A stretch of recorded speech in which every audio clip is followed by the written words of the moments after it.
to Spawncast episode 433. OJ just made it in just as I hit the button to go live. That's good timing. That's good timing over there, sir. How you doing? Good. I did that on purpose just to trip you up, keep you on your toes. Apparently, it was right there. As I was clicking live and it was like loading, popped in. That'll work. How'd the pre-stream go? Went well. Good stuff.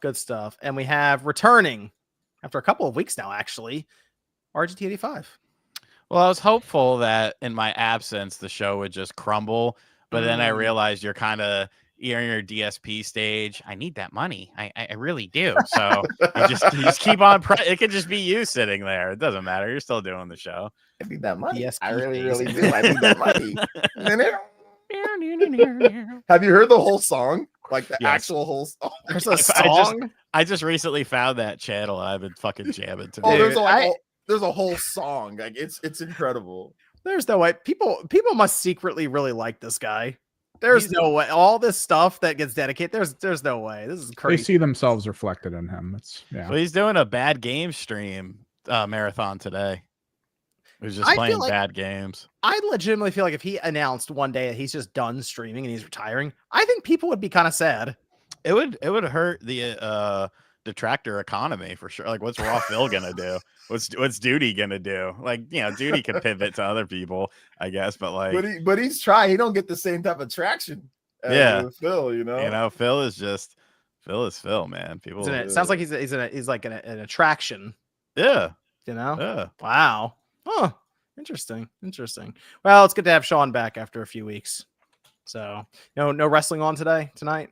There actually is, but it's fine. Okay. I figured you just watched it during the show anyway. Yeah, I might. I'm just finishing up tomorrow's upload. You upgraded to 2 monitors at one point, so now you can. Oh yeah, watch something, and then I upgraded that monitor as well, so it's actually a nice monitor now. Very good. And then we do have Evan. Yep. Good to have Evan here. Yes, early Spawncast. Got some stuff in the morning, so I was like, we'll go early and get this thing moving here. So OJ even I guess went earlier as well today. So just a comment. Yeah. So just to adjust since you went earlier. So good stuff there. Good stuff. Yep. And I did see Medallion who said have a great stream tonight. This was actually a little while ago during when it was scheduled. Said he's off celebrating his birthday, even though it was on Monday. Shout out to Medallion. Happy birthday out there, Medallion. Well, belated birthday, I guess it was Monday, but hey, gotta wait for the weekend to go out and do all that. So shout out to Medallion. Good stuff. It was a pretty busy week, actually. Tokyo Game Show, Microsoft did their stream, Sony did their state of play, Nintendo had Doug Bowser on the way out. There's a lot of stuff that happened. We've got the pricing around the ROG Xbox Ally. That was a whole thing online. Man, it's been a busy week. Where do you want to start? Actually, we will start with that. Well, just while we're here at it right now, the ROG Xbox Ally X. We got the pricing. We've known about the release date, October 16th, right? Coming in, price point of $600 and $1,000, which, I will say the $1,000 mark was brought up several times on this podcast over the last couple months. Yep. We were like, it's probably $900 to $1,000, somewhere in there. And it is $1,000. So it's $100 more than what that ROG Ally X debuted at $900 year and a half, 2 years ago, something like that. So it seems right on course for what I think the expectation was. But man, that price sticker hit hard. People are going back and forth about this thing with its pricing. People are trying to figure out if it's an Xbox or not. I mean, it says Xbox on everything's an Xbox. Yeah. Yeah. What kind of conversation is that? Where is the drop the price? Where are all the videos complaining about the price? You need an ocean of people interested in it in the first place to start a movement. No, I don't want to hear that. No, because this is like 50 people who saw that and went, I guess I'll buy a different thing, and then moved on. Well, it did sell out though. All 50 of them, yeah. Because when Microsoft raised the price of games, you had big multi-million content creators saying, Nintendo caused this, Mario Kart World, and then caused this. And then when Microsoft reversed that, they all of a sudden didn't want to talk about Xbox no more. It didn't become viable to talk. No.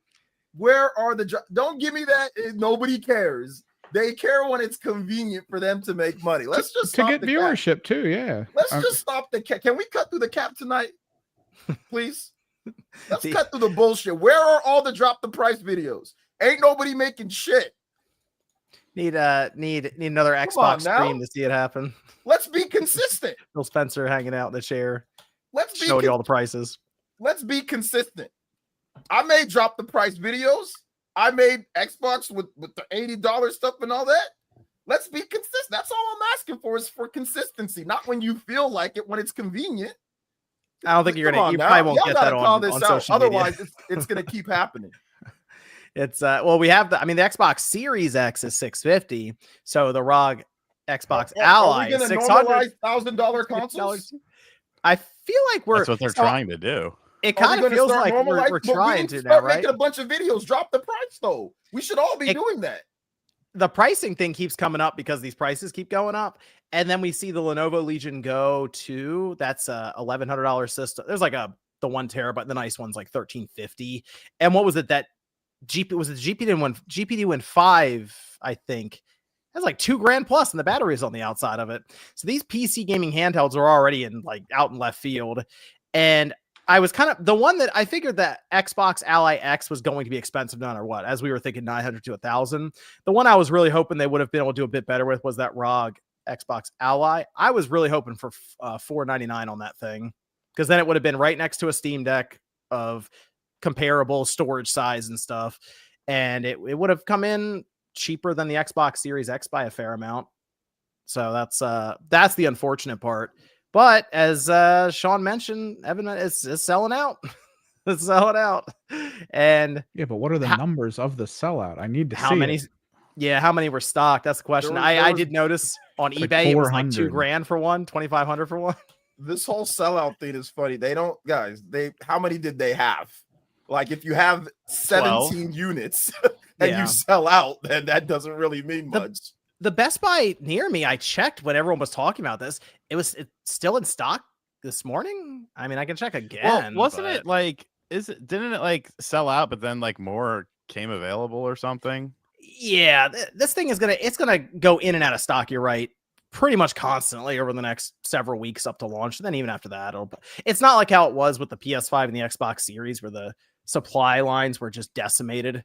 That's just not the case anymore. I mean, we see the Switch 2 come in stock constantly now. It's not really an issue to find those if you want them, and they keep I go to my local Walmart. They have them. They don't have them. They have them. It's pretty constant shuffling.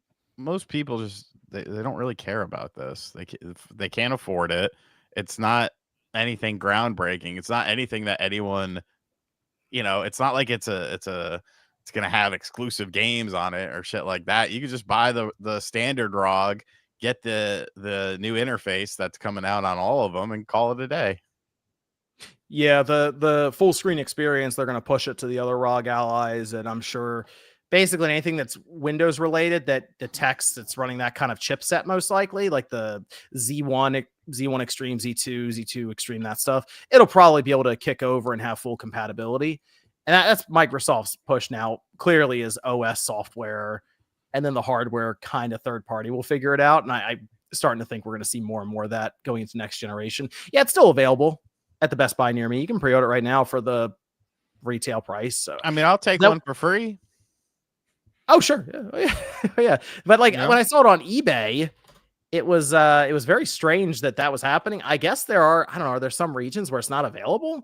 Yeah, there's just some I can get it at my Best Buy as well.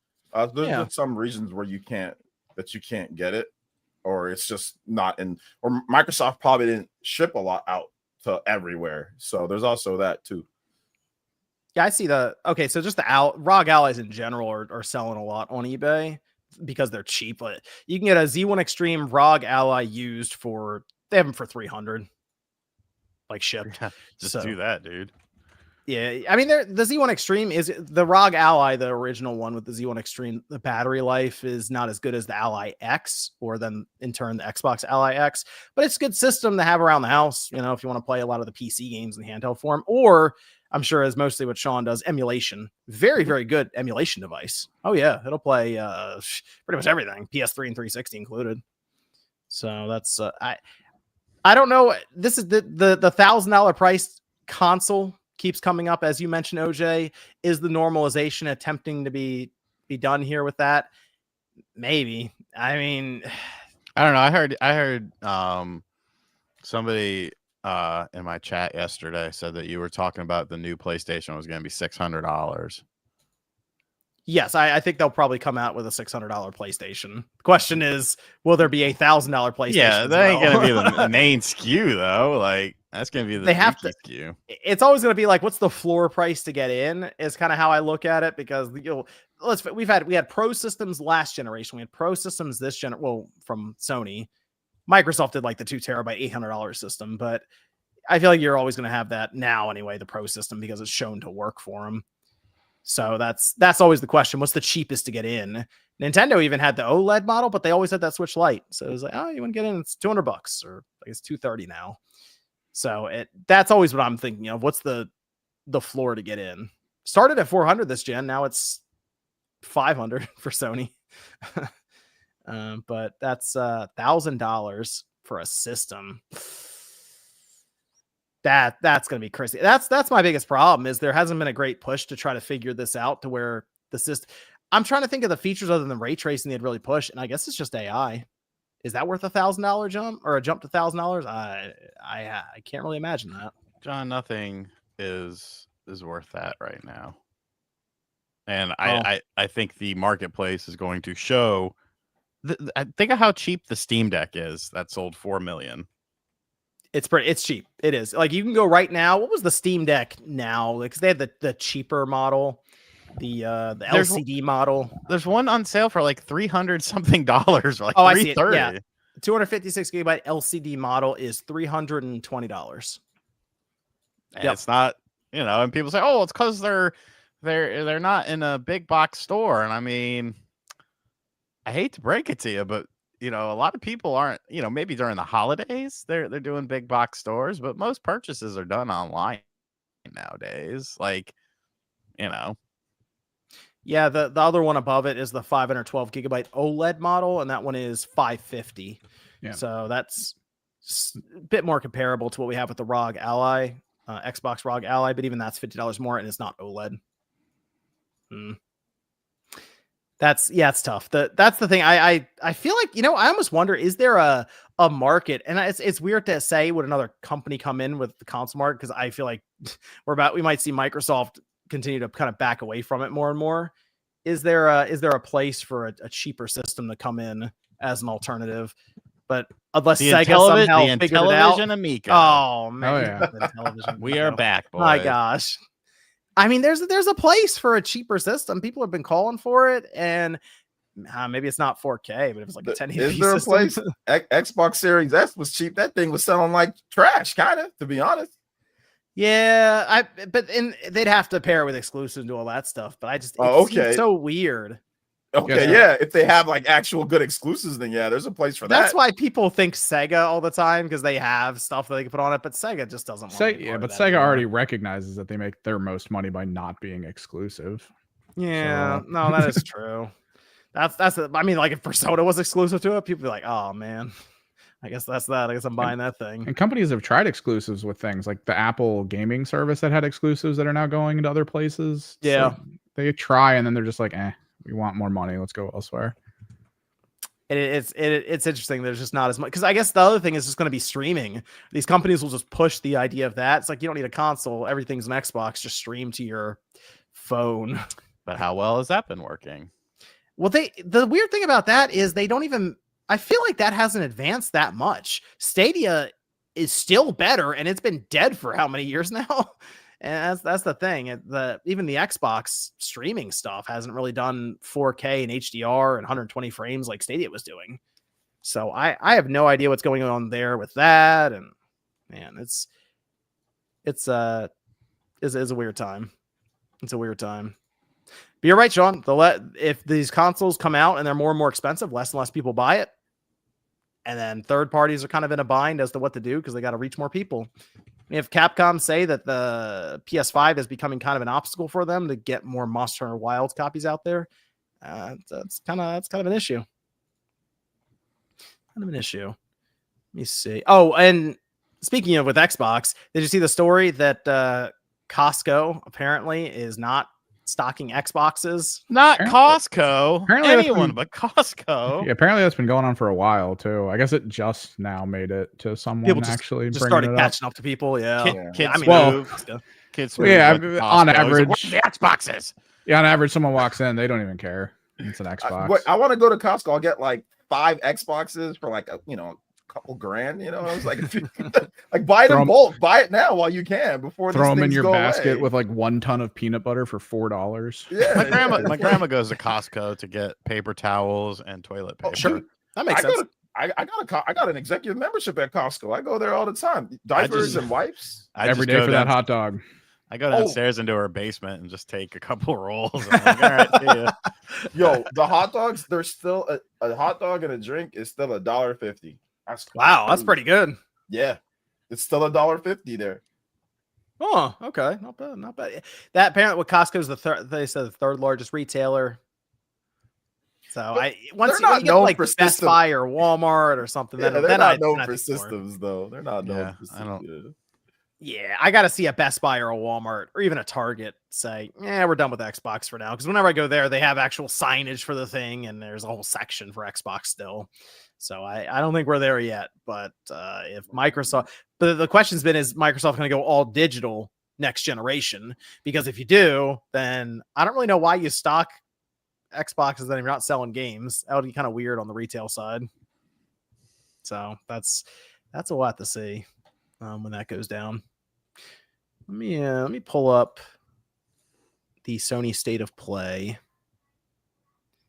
Actually, you know what? No. What we're going to do now, let's talk about Nintendo.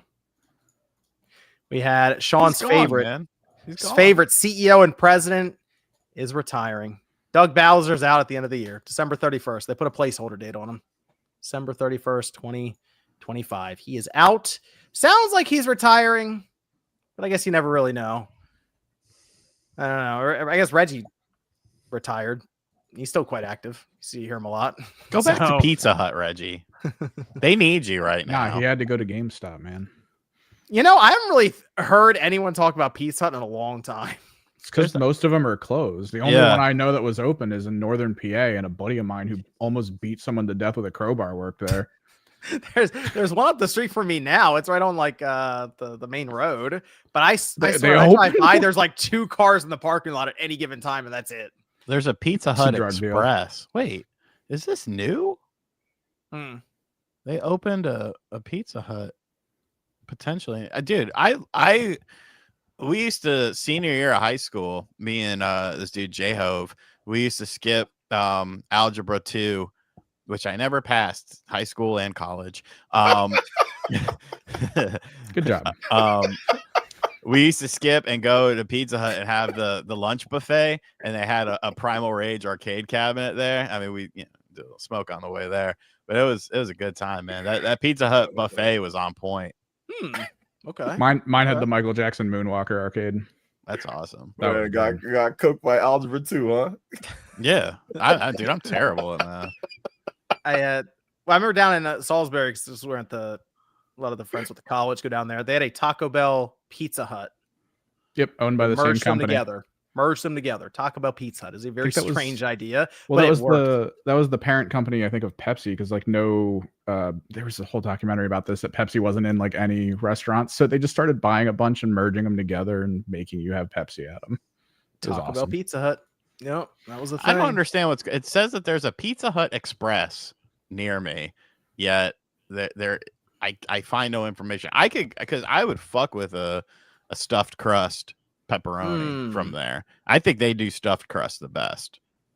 Yeah, but I feel like they're the ones they're the ones who introduced it back in the day, right? Yeah. Way back in the day. One of the Yeah. big ones, yeah.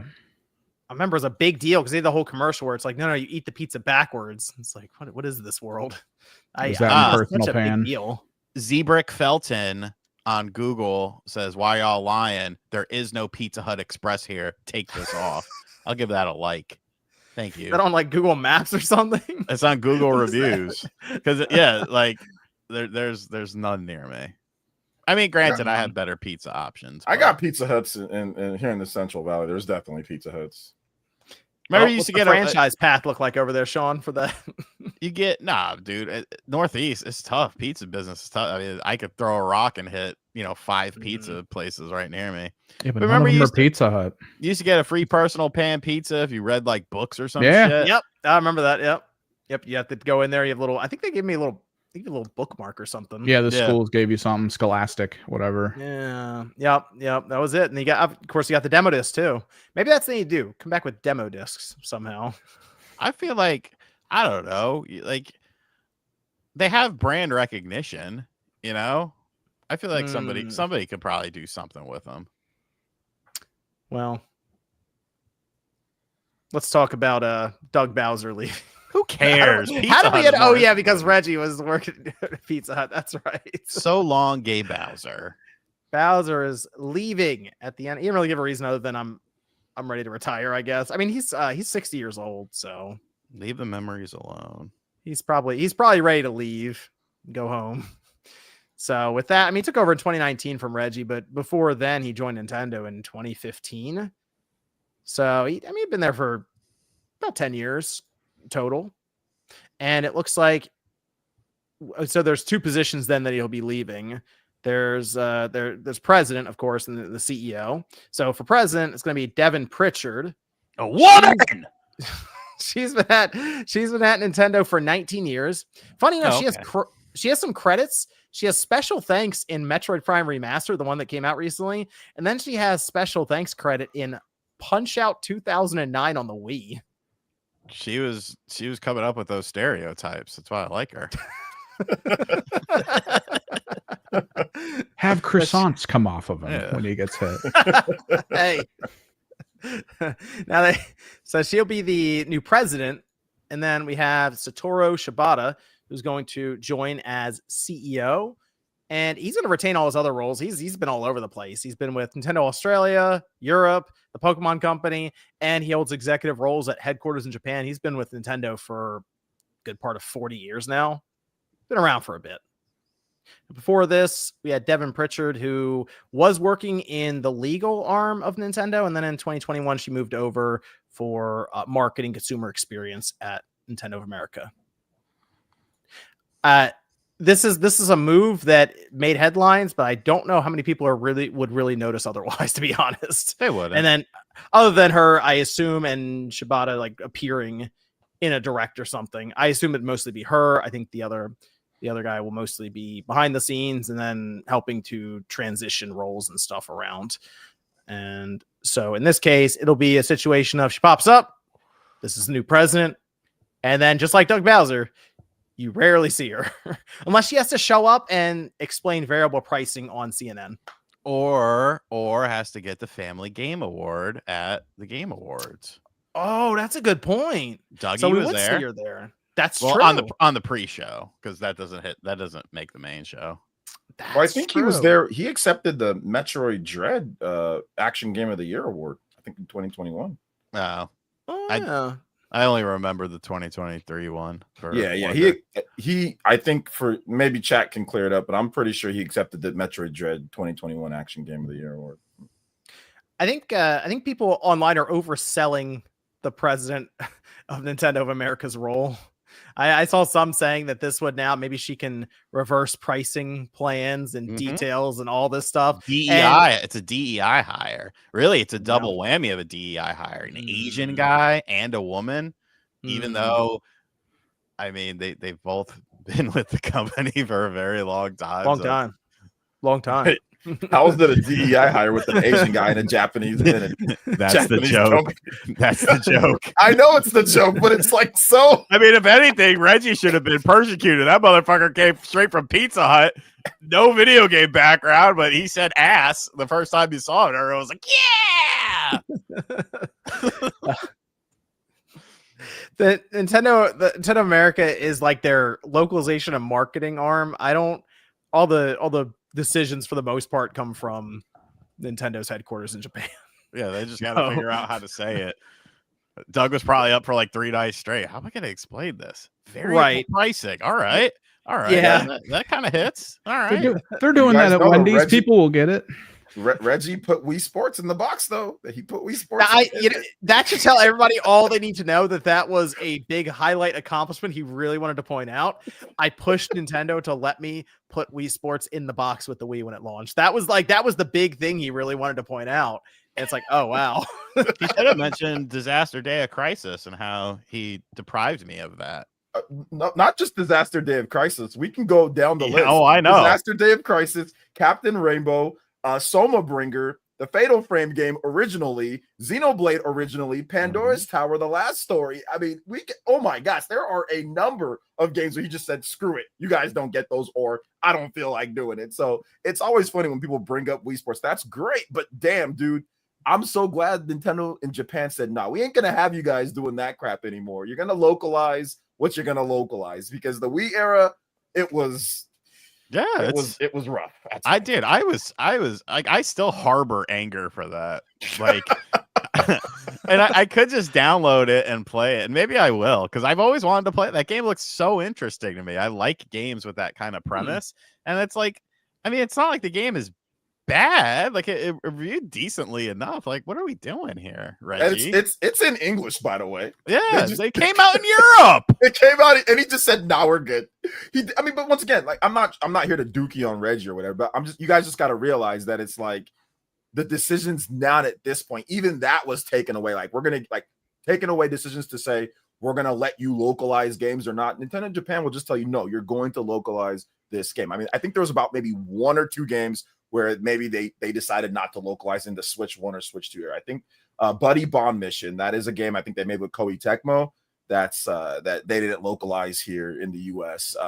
But for the most part, man, they're just dealing with the sales and marketing of stuff, you know. And yeah, I'm pretty sure pricing stuff is absolutely, like John said, like they do get obviously a say on that. But I mean, if somebody from Nintendo of America was like, okay, the price of the Switch 2 is going to be $900, people in Japan would be like, no, it's not, you know.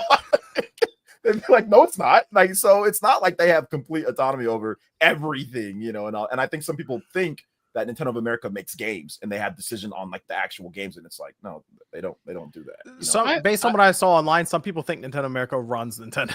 yeah. Well, do you think that Iwata maybe played a role in how Reggie had kind of decision-making ability, for better or worse?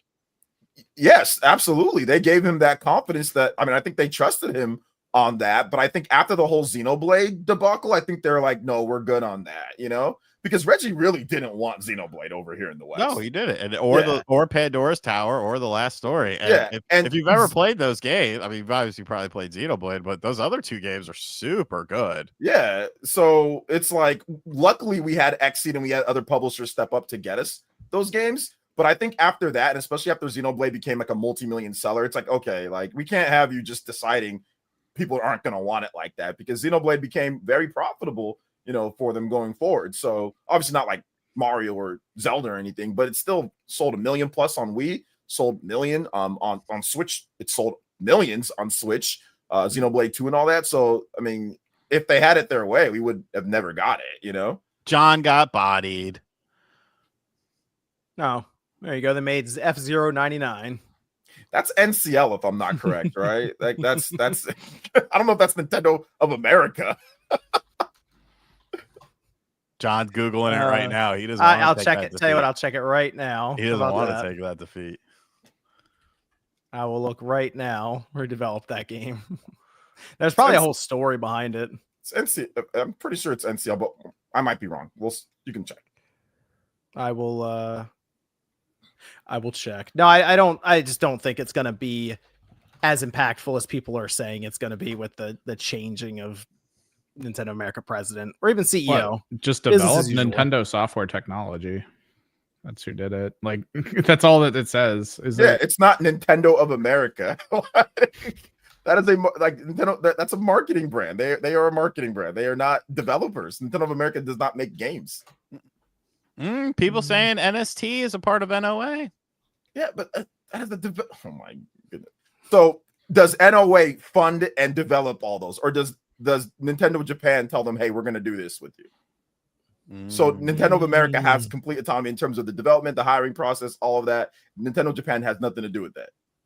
Nintendo EPD developed in collaboration with the Nintendo Thank you software ve- technology. Thank you very NST, much. what they did was that they handle much of the online infrastructure and UI work for F-Zero 99, similar to past support on Tetris 99 and Pac-Man 99. So you have NST running support on the game with Nintendo and EPD leading development. There was even an interview that interviewed F-Zero 99, and he's American. There you go. I mean, I don't give a fuck about any of this. I just like to stir the pot.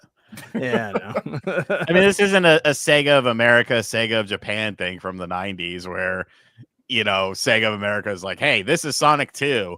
And Yuji Naka and Sega Japan was like, no, this is Sonic 2. And then they're like, all right, we'll do both games. One will be on the Sega CD and one will be called Sonic 2. Like, okay, there you go. Yeah, so I think it'll be a situation where we have the headlines now. There'll probably be some kind of press release, I assume, or something pushed on January 1st, or just, hey, everything's transitioned now, and the CEO and president here, and then no one will notice until, I assume, the first directive next year, and they'll have Devin Pritchard on screen. do you think she'll be Like on Doug screen? Bowser. I mean, You kind of have to be, right? If you're president, like the idea is you're consumer relations then. So they kind of have to at least see you at some point, right?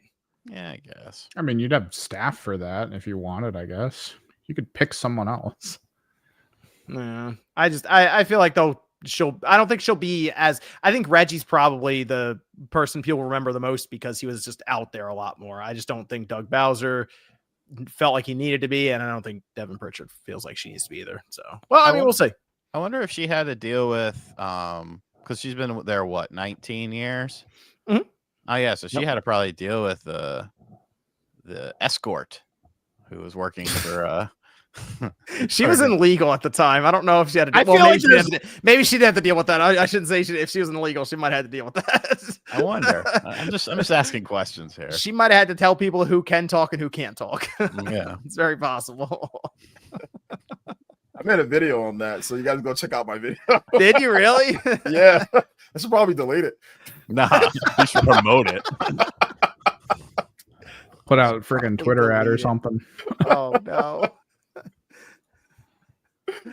Oh man, yeah. People in the chat are some might be too young to know when that happens. I wasn't that. I was like, what, 10 years? 10 years is a while for some people. What if someone in the chat is like 22, People don't even 23 remember what right now? happened They've been like yesterday. 12 or 13. Yeah. It's crazy. People think about 10 years ago. That's like 2015 Wii U era. Feels like it's a long time ago when you think about it that way. Yeah. 15 years ago, the Wii era. You got to watch OJ's video if you don't know. Oh man, the thing probably has a crazy title on it too. I don't even know what you titled that. I don't remember the title, dude. I'll be honest, I don't remember. Just Google OJ. Crazy. Don't do that. Do not. Don't Already Google on it. Sean doesn't care. Let's. Oh, there it is. What's the title? It seems former Nintendo PR employee Allison Rapp was a high-paid escort in Seattle. Even called her name out and stuff. It was 9 years ago. Okay, 9 years. Okay. Well, I listened. It wasn't clickbait.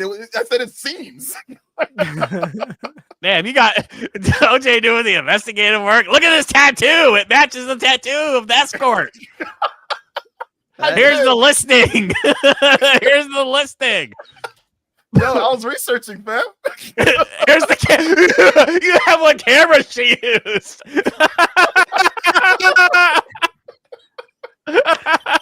You're kind of in the area. You could have called her out.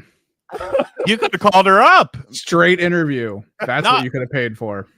Hey, look, You man, I gotta have Venus investigate, music man. playing in the background. You do. What is wrong with you? You gotta investigate, fam. I was investigating. That's good stuff. Well, there you go. You I guess can't it's take up. that stuff lightly. Those are big accusations. Yeah. Look at the analytics on that. All of a sudden, it's going to start spike up. Let's go over to the state of play. We did have Sony state of play, about 40 minutes long. And we can just go over some of the announcements that were there. Sean, you're pretty high. Well, you're happier with the state of play than usual from what I've seen. Yes, Okay, cool. There was 4 games that I was interested in, which usually there's not that many. 1 or 2, yeah. So well, I can go down the list. I mean, I have all the stuff in front of me here. They kicked off with Saros, and this when they were showing this game, it really does look like Returnal 2. Like if I didn't know the title of it and they just started showing the gameplay, I would have thought it was just a straight sequel to Returnal. And they're going to do a few things differently, though. So I think the game will probably be easier overall because it's going to be closer to like Hades or something where when you die, yes, you do go back, but you retain more than what you did in Returnal, which was not as much.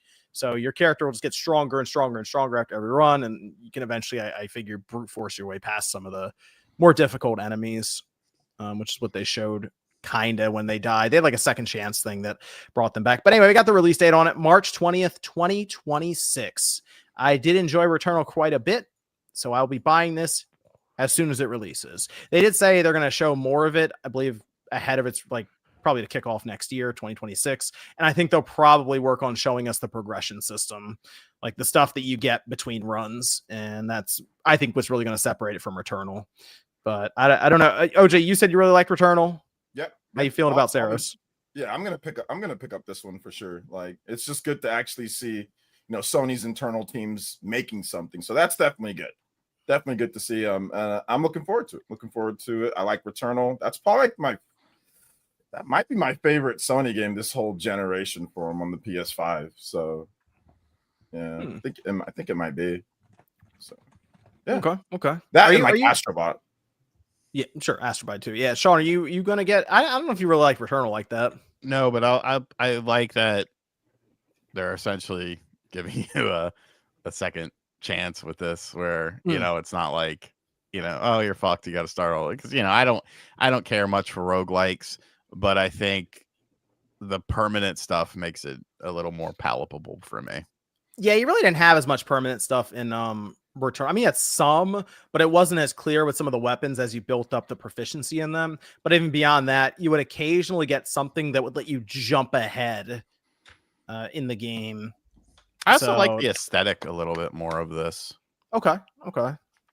That's fair. Yeah, I guess so. This one seems a little more. I mean, it just seems more red from what I've seen. Well, I mean, if you look at the end of the trailer, they showed off a bunch of different locations that were pretty varied. You got a shield too in this one. Yeah, I saw they press R1. You have a shield that apparently you absorb the energy and then you can fire it back. So it's it's kind of the secondary fire, I guess, but in the sense of it kind of absorbing like that's what I was wondering. I was like, I wonder if they're going to tell us there's different types of projectiles depending on like the shield you use, like an Ikaruga kind of thing.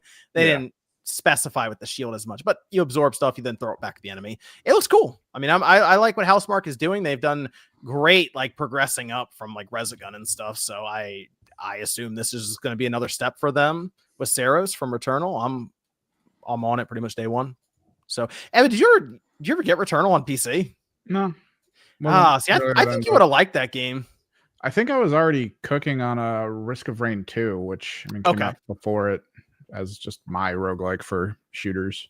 Okay. So I think you would have liked the Housemarque stuff they put out. I think you would have liked Returnal, and then you may like Saros. We'll see how it turns out. But I don't know. I don't know if I really see Returnal on sale like that though. One of those good Steam sales. Maybe they'll do it on the build up to Saros, and if it's cheap enough, I recommend it. It's good. Okay, then we had Zero Parades, Flight Simulator 2024. Okay. Oh boy. Microsoft was there. PSVR 2 support for it too. Battlefield 6, the campaign trailer.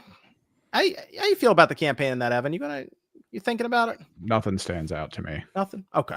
I mean, this is supposed to be them kind of taking the direction more towards COD. So like, it's probably gonna just feel like COD campaigns. I'm not interested in, but a lot of people are. So Deus Ex Remastered. This is very random. A lot of people are. I get it. It's a Spire, so it's either gonna be good or bad. And I can understand, like, if you're a diehard, why you might not like the aesthetic change. But I like this. This was cool. Yeah, I think it looks great cool game. too. Have you played? So they put it on PlayStation Plus Premium, the classics thing. Now let me fire this up. Check it out. It needs a remaster. It needs some help. You know, the control, like there's a lot of stuff to it where it's like, ooh, yeah, this is an old game on the PlayStation. So that I think this was only good for it. But you're right though, when it comes to Aspire is so like 50 or miss. Yeah, who knows what's going to happen here. Although they did say it's in collaboration with Eidos Montreal, so maybe that'll kind of keep them on track a bit. Enhanced visuals, overhauled controls, February 5th, 2026.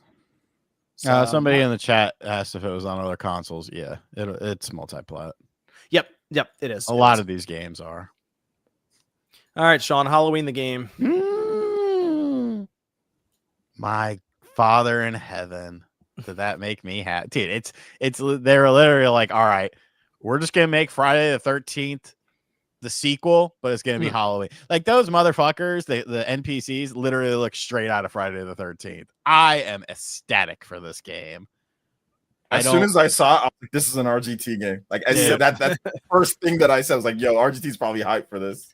I am very happy. The only thing I don't like is fucking I gotta wait a year. Like I saw that release date and I was like, oh no, that says 2026 September. Yeah. Wow. That's way further out than I was. I thought they were gonna be like, oh, March or April or something. Right. Okay, no, September. It's like we're a year out. Wow. Okay. Hopefully, hopefully Hellraiser comes out before then, and then at least you got a little balance. But even that I don't think has a release date, even though they're selling the collector's edition. Yeah, it just says coming soon for Hellraiser. Oh wow. But who knows what the fuck that means. But yeah, I yes, this looks great. Hopefully they have secured the Halloween license so that they can include other set pieces and stuff. I'm not expecting Jamie Lee Curtis or Busta Rhymes to be playable characters, although that would be cool. But there's a lot of source material. Some of it's better than others, but yeah, this looks awesome. Let's see. Then we had Last Epochs coming to PS5. It's in development with an expansion pack. 7 Deadly Sins Origins. That's out January 28th. Sonic Racing Crossworlds gets the Mega Man DLC with Proto Man and a reimagining of Dr. Wily's Castle. I did pick up Sonic Racing Crossworlds. I have not played it yet. I haven't done it. I was watching Rax play it a couple days ago. Looked good. Yeah. Okay, cool. Yeah. I mean, I like the idea of just going between the dimensions. Like that seems kind of cool. Like the warp gates that turn in different dimensions. Because there's a function to it where whoever's at the lead of the pack can kind of pick which side they go past to trigger which place you're going to go to next. Oh, okay. Cool. Yeah, I didn't play the beta or anything. I was like, I'll just get it when it comes out. It looks pretty fun. And I saw the DLC here, and the Mega Man DLC looks good. It's like Sega's doing more with Mega Man than Capcom is right now, and it's kind of sad. So DLC before the launch of a game, $30, $100 for everything. What? What? I think I don't know when the Mega Man one's coming out. The other DLC drop the price. Some is drop the price. DLC before a game. Drop the price. The other ones that they have that are coming out are all free. That just comes with it. Apparently, I guess the licensed ones like Mega Man you got to pay for. But yeah, technically they did announce it before it came out. Yeah, you're right. So the Mega Man one looked good though, like the visuals and everything. So we'll see when that does come out. But for now, they're gonna drop a new character, I think, from the Sega franchises once a month, I think, for the rest of the year, and they'll just go in for free. Neo 3 release date February 6th. And then we had Dynasty Warriors 3 remastered, kind of random, but that's coming out March 19th. I really liked how they. Well, Koei Tecmo, they're just fucking making everything. I really like how they did that trailer, though. That was really cool. Going between the old visuals and then the new ones back and forth. More companies need to do that because a lot of us have nostalgic glasses for certain things. And, especially if you're, upscaling or whatever the case may be. So stuff like that is cool. Let's see. Then we had Code Vein 2. That felt kind of random as well, just to see this pop up. January 30th, 2026. I wasn't a big Code Vein 1 person. I don't know if OG, you played Code Vein at all. I tried. It's just it's Okay. anime Or Souls, you Nevin. know, and I'm Okay. over Souls games. I'll keep it a buck, man. I beat it. I liked it at first, and I kind of hated it when I found out to get like a lot of the to get a lot of the classes, you have to New Game Plus and play it different ways to get certain things to trigger, and it's just not fun. By the time you get to that point, it's like Okay. Got it. Well, the new one is coming out next year, end of January. Final Fantasy Evil East Chronicles. They just talked about it again, and then Square Enix left. So that was interesting. Let It Die Inferno. I don't really know. That was okay. Who approved that trailer? It is an the money that they extraction. paid. Yeah, it's an extraction action game is how was what they called it. PvPvE, and they said if you die, you lose everything, including your character's body. I just mean it looked like a bad PS3, like a early PS3 game by a third party dev who didn't know the hardware. In terms of fidelity stuff, didn't look great. It looked kind of weird psychedelic that was going on there. I don't know. It's December 3rd, so it's coming out quick. But extraction shooters, I don't know. I'm still waiting for one to really pop up that looks good. I guess Arc Raiders, Evan, is that Arc Raiders the next big one? Yeah, Arc Raiders is doing. I think they're doing a beta on console soon, so we'll see how that goes. But Fair Games, hey, never know.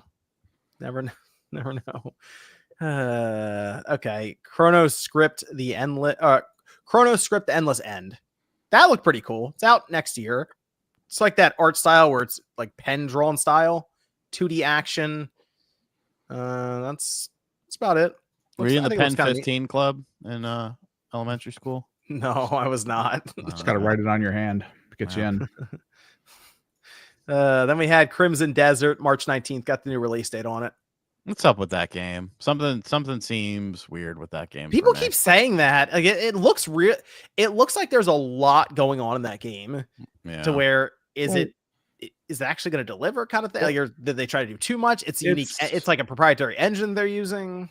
Well, it's Pearl Abyss, and I mean Black Desert is what they had, and it looks like a lot of assets from that. So it's just like they're reassessing things they already had to make something new. So which could be cool. I mean, it did look good. Let's see. Then we had Pulse Elevate wireless speakers. Fuck yeah. That was awesome. They're desktop speakers. They have 3D audio support, this built-in microphone. It works with their PS5 and PlayStation Portal as well through the PlayStation Link. It is coming out next year, and it's probably going to be, I assume, several $100s. So I don't know if anyone was looking for new desktop speakers, but there you go. PlayStation Plus, we have Essential, Alan Wake 2, Goat Simulator 3, Cocoon. That's going to be out in a week and a half. Like the first week of October, I think is when they say it's dropping. So Alan Wake 2 is a good one for Halloween. I think that's a good pickup there. Cocoon's also a pretty fun puzzle game. Don't really know much about Goat Simulator 3. And it's available now. Last of Us Part 2. Thank God. It feels like they really want to put Last of Us in every single state of play. Did you see the Last of Us Tims that they're making? No, I know they did Last of Us Day, and they always announce some weird merchandise and stuff that happens on Last of Us Day. Those on the 26th. Last of Us. I did Tims, not see baby. I didn't see the Tims. No, Are you getting them? Those up, Sean? Yeah, you getting them, Sean? No, I'm not. Do you think they're like pre-worn in? They're supposed to look like the Armageddon's already happened, or it'd be cool if like they had blood on them or something. But well, that's already in there, premium and extra. So if you have not played The Last of Us Part 2, you can do it now on a whim, I guess. The classics. This is over the next couple months, I believe. Tekken 3, Soul Calibur 3, Tomb Raider Anniversary. 2 PlayStation 2 games. And that is true. That is true. Yeah. So Soul Calibur 3, I was a little surprised to see that. That's actually kind of cool. That's super random. Yeah, I'm all for more PS2 games. Yep. Tomb Raider Anniversary. It's been a long time. I think I played that on the Xbox 360, if it's the one I'm thinking of. Yes. In a minute. So I have no idea how that's aged at all, but I guess I can find out at some point when it goes to the service in a couple months. Gran Turismo 7 Spec 3 update in December. Yes, very nice. You could buy it right now on Steam for 98 cents, John, if you want Tomb Raider Anniversary. Really? It's $1 on Steam? Interesting. No, it's 98 cents. I wonder how the controls look on that. Gosh. Yeah, that's gonna Spec 3 will get me to turn on my PlayStation 5 for that. After I'll probably have to sit through like a day of updates for control. You gonna drag the wheel and the chair and everything out for it too? No, it's back there. I mean, Okay. I could set up the PS5 down here if I really want to. Okay. Good. Throw on the goggle, the VR. Okay. You might put like a little fan on, so it's like you're driving. That's a little much. Let's see. God of War 20th anniversary DualSense controller. Where's the 2D game? This was such a weird spot because I feel like everyone who was watching this went, okay, here's the controller. Now they're going to go into the game. And that part just never happened. It's just, here's the controller. That's it. I don't know what happened there.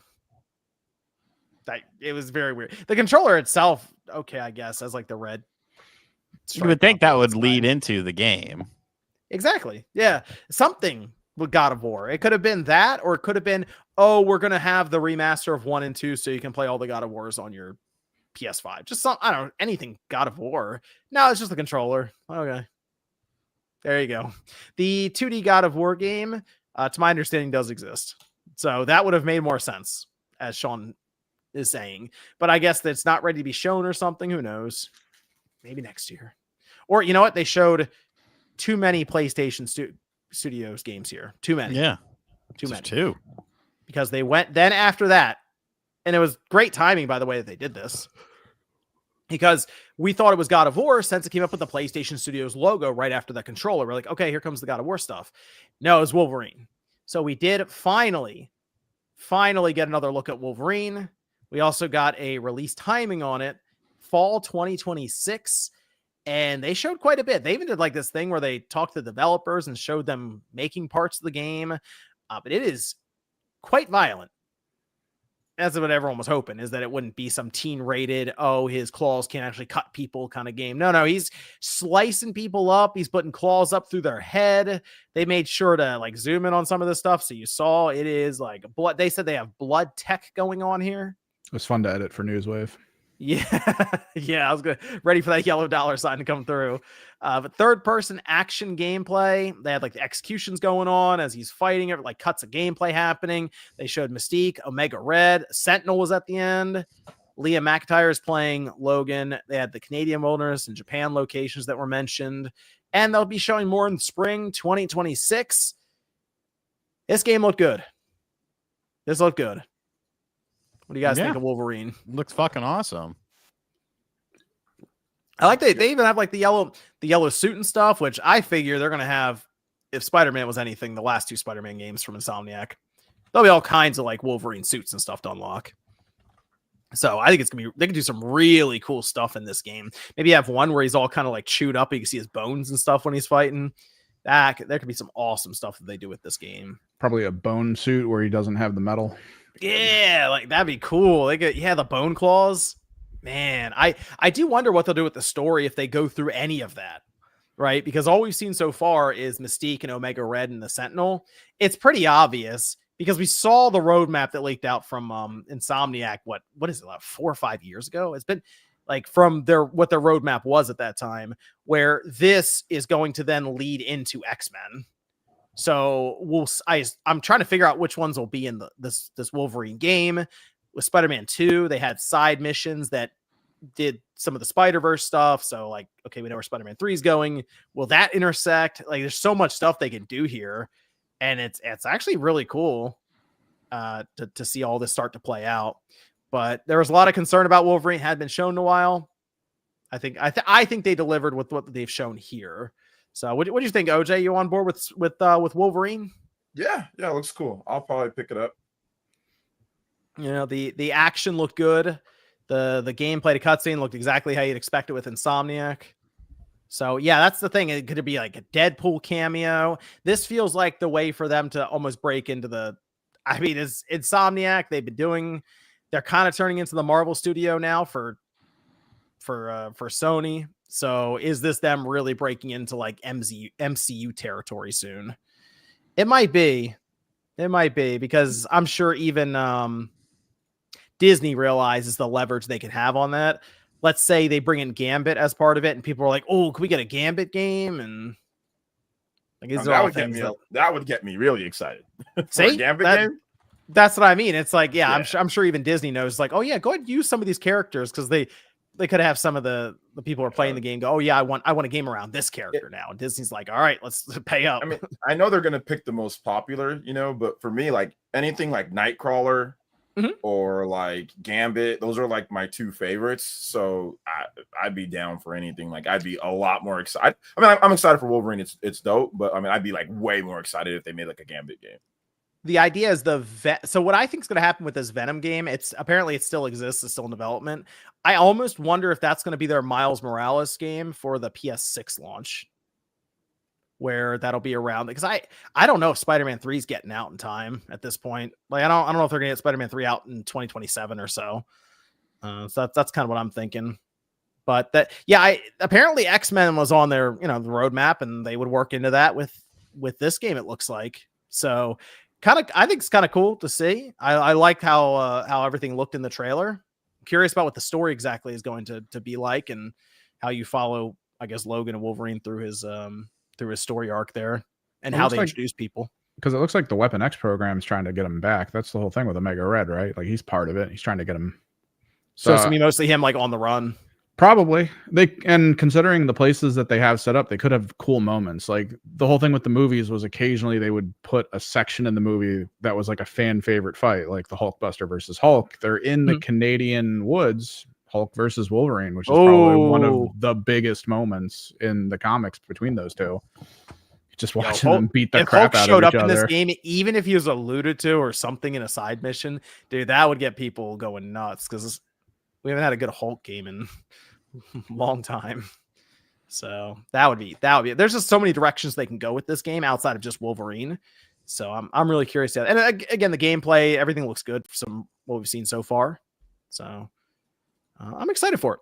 Fall 2026. They have, looks like Saros kick off 2026. They're gonna have some other stuff in there too, and then Wolverine, I guess, will be their big holiday game, and that's probably gonna sell really well. So it's Wolverine. But that was the state of play. I think you're right, Sean. I think it was a better than average state of play for me, and I think you threw out the B territory. That's probably where I am right now. Yeah, somewhere around there. Yeah. What'd you think of the state of play, OJ, overall? I thought it was okay. Obviously, ending on Wolverine was great, but how I usually grade it, just me personally, is like new game announcements. And Sony didn't announce a single new game that we didn't already know about. Sure, new controller though.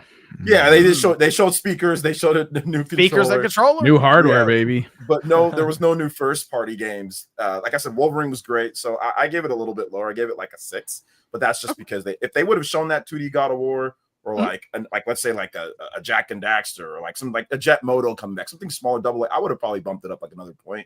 But I mean, like with 0 new game announcements, I can't give it up in the B or A territory, just because there's no new game announcements. So that's fair.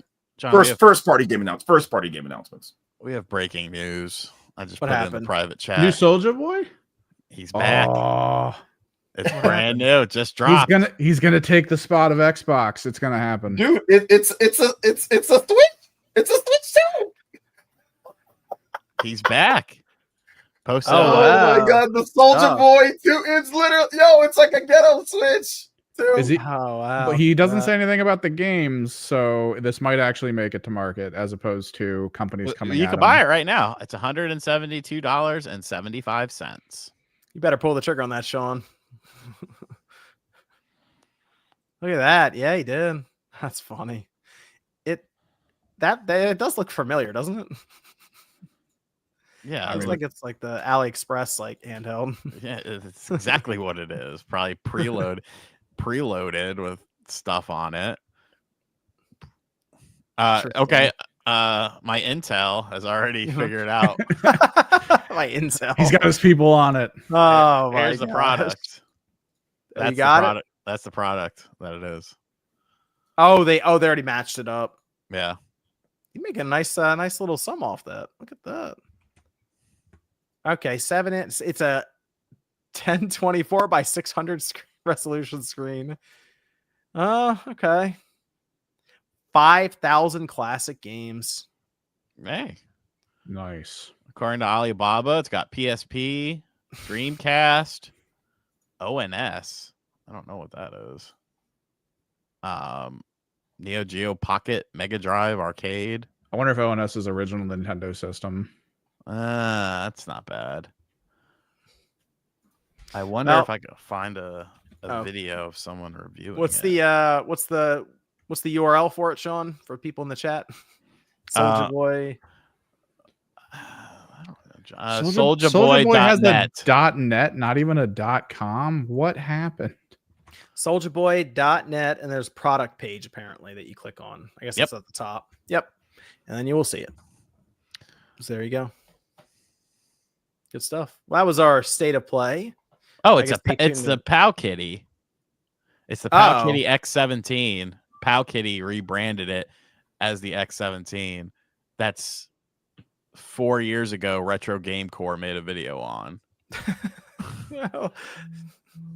Well, and it comes preloaded with stuff, so it won't go great. He's back, boys. Yeah. That's great. Let me go over to some of the super chats here. Let's see. We have Casual Noob Gamer says, what if Mario Kart World made the 1 lap race go through a portal at the finish and it transports you to the beginning of the course, and on the 3rd lap there's no portal and you ride to the next course, making it 3 laps? That would sound like it would be Crossing Worlds. Did you try that new update, Sean, for Mario Kart World yet? No. Okay. Yeah, I was curious how the knockout tour thing does when you join up. Living Legend says, what are some of your favorite fall cozy games? They say they always like to replay Medieval Reboot the whole month of October as a yearly tradition. Fall cozy game. What's your cozy game in the fall, Sean? I don't have Silent Hill. Yeah. NBA 2K. That's pretty cozy. Because it comes up. Did you pick up Silent Hill F yet? No. Oh man, I'm almost in waiting for a sale territory with it. Yeah, that's where I'm at. I've been watching David Jaffe. Like I watched Jaffe play. He got his ass handed to him. Oh man, I just started up. this afternoon. I played like an hour so far. He was streaming it. His boss was like literally giving it to him the whole. I was like, dang, he's still at this boss. I was editing. I was like, this dude's getting cooked.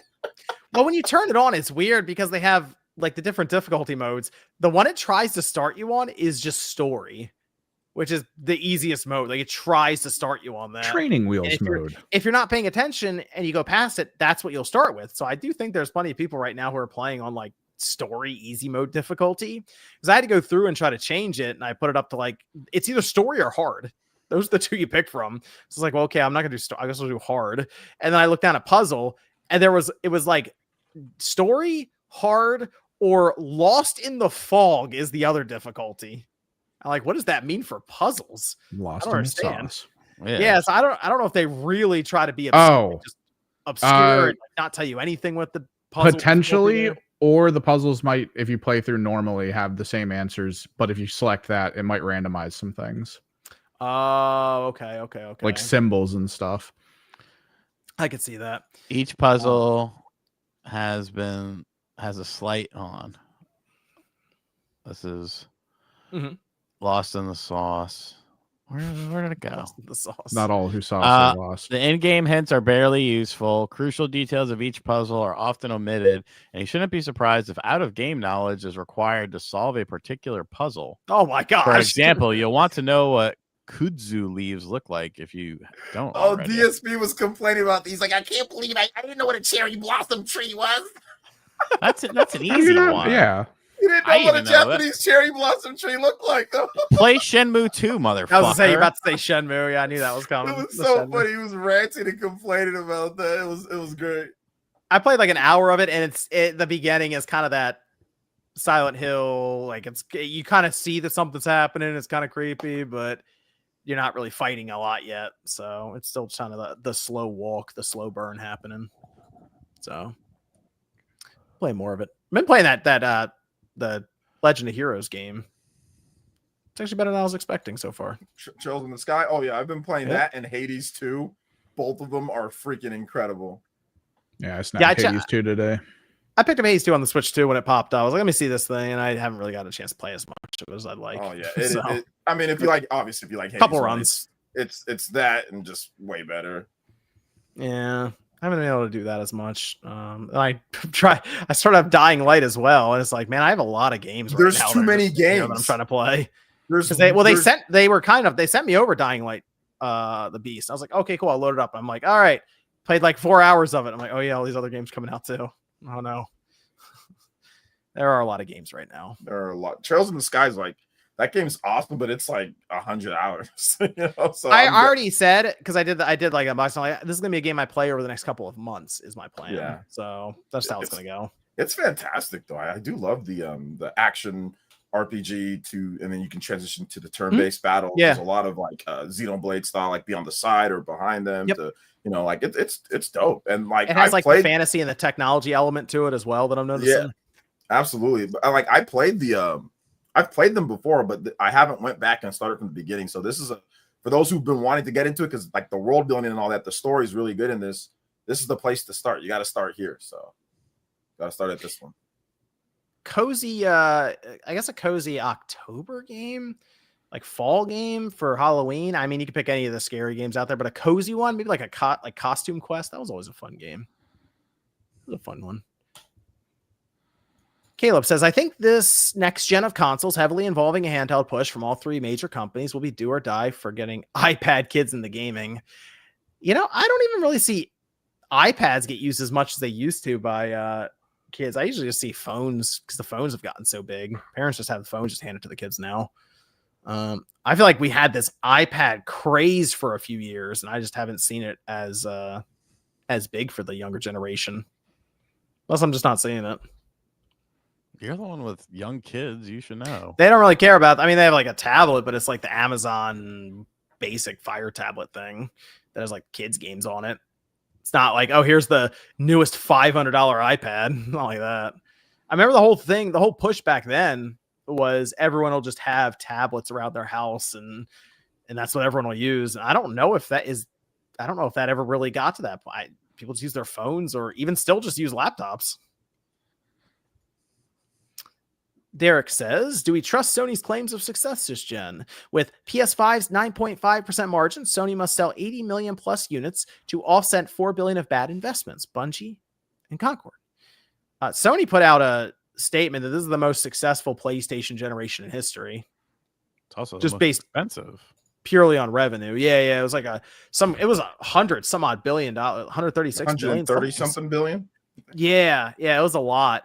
And I mean, you're right though, Sean. It is also very expensive generation all the way around. Subscriptions, game costs, controllers, console control. Yeah, like accessories. Everything is just expensive. Yeah. And I need a snack. I'll be right back. Okay. And they have the benefit of microtransactions playing a heavy role right now with things like Fortnite, and they collect a lot of money on that, as we know. More than half of their revenue on the storefront comes from that. So they just have a lot of advantages right now they didn't have in the past.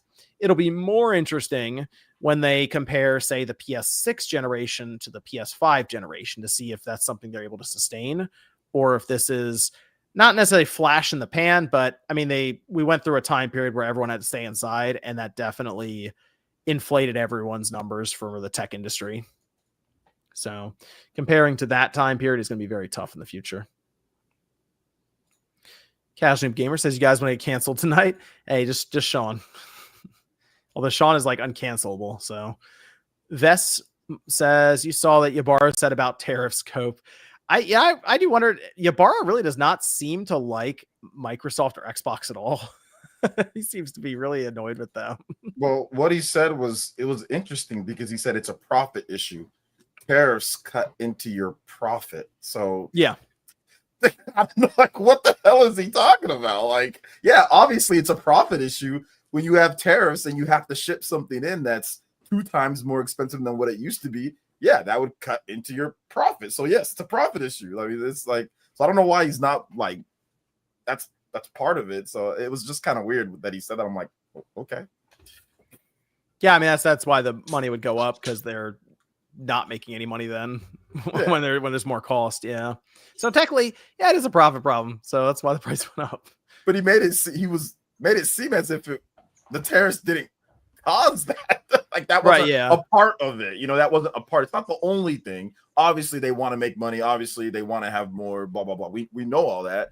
But like, yeah, he made it seem as if it's just a profit. It's like this could have easily been a what. I'm like, those pickles.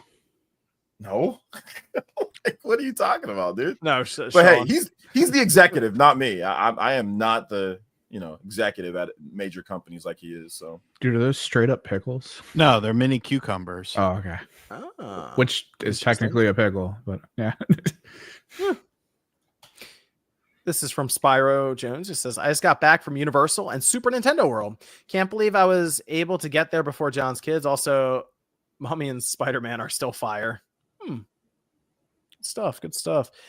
Yeah, I do eventually someday go out there. It'll be a lot of fun. Let's see. Alex says, love the stream. What's the right way to contact all of you individually for business inquiries? Oh, check out Sean. Just email him on his Twitter about all of us and anyone else you need to contact. Sean's got everyone's information. Yeah, hit up Sean's OnlyFans. Yep. Over on Twitter. Don't bother me. RG feet. Nishal says, sup. Shout out to D's. D's what? Kevin. Shout out to Kevin. And then G Millions. Silent Hill F is really good. I will hopefully find out someday if I get enough time. Old Man Eating a Twix says, what games do you play at to de-stress? Mine are Dark Souls and Dark Souls 3. I would not expect that to de-stress with Dark Souls and Dark Souls 3. That's not the one. What's a good de-stress game for you, Sean? N64 wrestling games. Okay, yep. I believe. What about you, OJ? What's your de-stress game? Man, I don't really get stressed, to be honest. I don't have any like de-stress games. I work from home. I got 2 kids, but everything's cool. I got a wife so I don't really get, honestly, man, I don't get stressed no more. But in the past, Fire Emblem, 3DS Fire Emblem. Yeah, Fire Emblem Awakening, Fire Emblem Fates, just any of the Fire Emblem games. I would always come home pissed off from like my normal J job that I had, and like that would be like the game that I would play, like, to kind of de-stress a bit. So yeah, but not anymore. I don't really get stressed anymore. I like a game I can just kind of jump into immediately and start playing and then jump out. So I would, for a while, it was the Skater XL game. That was just fun to start up. But now recently I've been playing like on and off the Skate, just doing some of the stuff. Like the different don't support that nonsense. Don't support that. Leveled up one crap. I almost leveled up one of the neighborhoods to level 10. It's crap. Yeah, I mean it still plays like Skate. I used to play Madden back in the day. That also was like helped me look like Skate a bit. De-stress. I play Madden. Madden. Madden, yeah. Oh, the hit stick back in the day. Yeah. Madden 2005. Madden 2005. Yeah.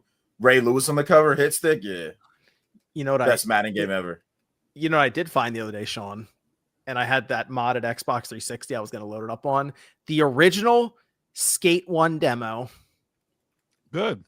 The original Skate 1 demo where everyone got a chance to try it, and it was just that one it was like that one curb. Or no, it was the fun box. You just rolled up to it, and it's like, all right, do the ollie, and you're like, oh, the ollie. It's like, whoa, you hit it. Just it was something else, man.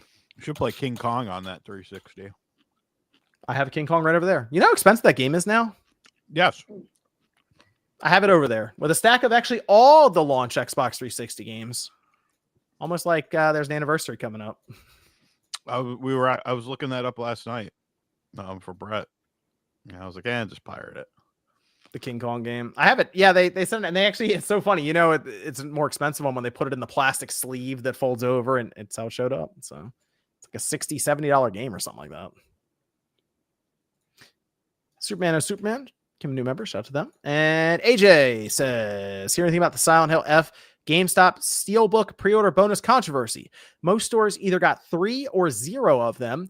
Cashier made me cancel my order unless I was willing to take it right then, despite telling me we might get more later. So I got my Silent Hill F game from Best Buy, and apparently I was supposed to get something because people in the comments said I was missing something from it.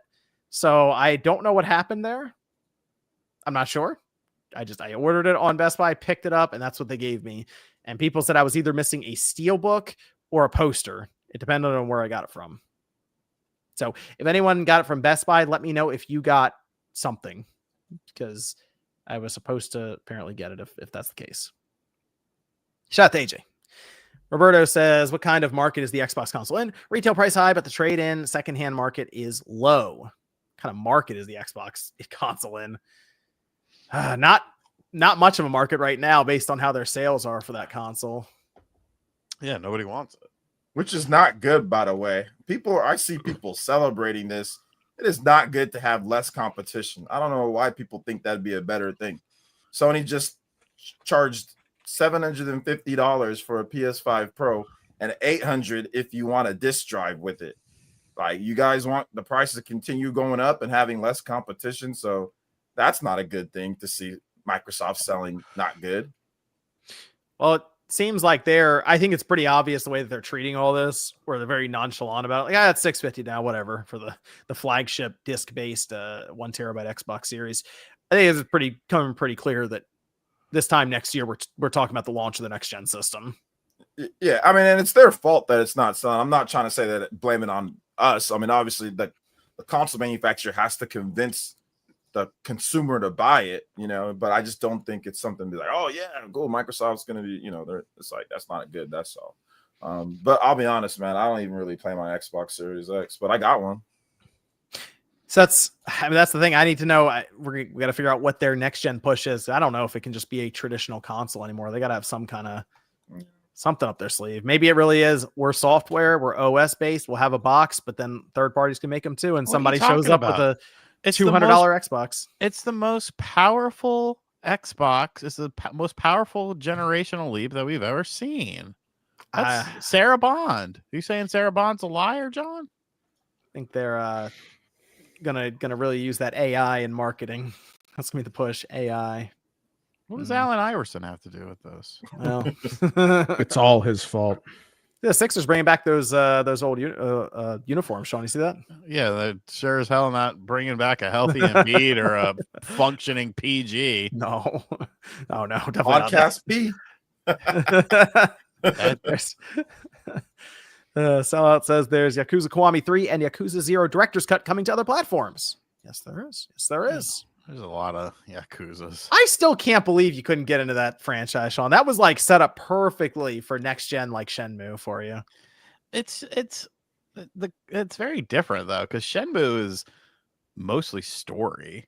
It's not really. I mean, there's gameplay, but like the combat and stuff is very, slower paced, whereas Yakuza's combat is much faster. Yeah, like all over the place. Rufflemut says Ananta could give GTA 6 the combination it needs. I don't know about GTA 6, but that game, Ananta, went crazy online because they were showing all the stuff that it was doing. All and the it was stuff a that lot they were of stealing. Well, I mean, it was a lot of they were very inspired by Spider-Man and Uncharted and GTA. Maybe a little too inspired. I was just some of those animations were kind of crazy. They were like 1-to-1 with Spider-Man, and that Uncharted scene where like he's like dragging behind the car and running in the debris. They put it side by side, and it looks exactly like it.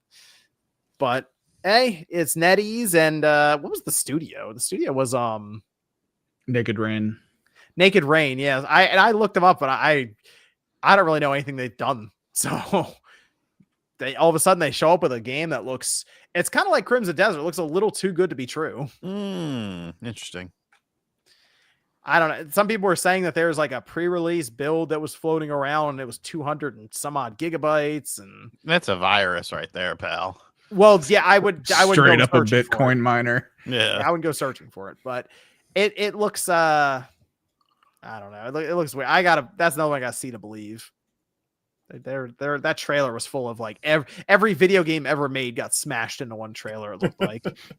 So they probably removed the Pokemon part out of Do the Fear with Pocket Pair, man. Hey, if we Nintendo learn nothing sued. from Temtem, it's that if you just throw a card at them, they're fine. Just throw a card. Don't throw a ball. Whatever you do, do not throw a ball at a monster. That's one of the most Pokemon-like games ever at Nintendo, and they've not touched that game. It's because they use a card to catch the Temtems. They have a card. I kept on calling them Pokemon when I was playing. Yeah. That is like the most almost one-to-one as Pokemon. And it's just, we use a card. All right, they're off limits. Let us see you using a ball. Okay. That was it. We did also have Microsoft. They had a live stream for Tokyo Game Show. Did they? And okay. This is so funny. I covered this, and there were people in the comments who were like, Microsoft had a stream? So it would have been OJ's time 3 a.m. Our time, Sean, would have been 6 a.m. that this happened. And I got everything that was announced, put it all down. And I looked and I said, there is really one announcement that people are going to care about from this, like real announcement. So yeah, see other people they did. Yes, I will tell you what. That's why people tune into Newswave, because I give them the announcements that they may not care about. So here we go. Let's see. Everything in the show, according to Sarah Bond and Phil Spencer, are play anywhere. They're really pushing this, and I guess that's going to be their next gen thing too. Play it anywhere you want, because everything's an Xbox. Okay. Gungrave Gore Blood Heat. I believe this is a remaster of the original one. So there you go. 007 First Light was there again. Double Dragon Revive. October 23rd, 2025. Are you a Double Dragon guy, Sean? I think the first arcade game is fucking horrible. And Mm-hmm. anyone who likes it, there's something wrong with you, because it just doesn't play good. The NES version is god tier. The Master System version is god tier. The Genesis version is also diarrhea, because they try to just do the arcade version. Double Dragon 2 is great. I do enjoy Double Dragon. I will probably check that out. Okay. Good stuff. Let's see. We had Fatal Frame 2 Crimson Butterfly, early 2026. Animo. Just showed it. I think that's another kind of Pokemon-like game is what people were saying. Sudden Strike, that's 2026. Fallout 76 got an update. Monster Hunter Stories 1 and 2, November 14th. And then Monster Hunter Stories 3 is going to Xbox March 13th. There is a Hitman Bruce Lee crossover mission. Finally. That was super random when that popped up. I was like, wow, were people calling for a Bruce Lee mission in Hitman? Yes, I was. I guess they got the rights to be able to do it.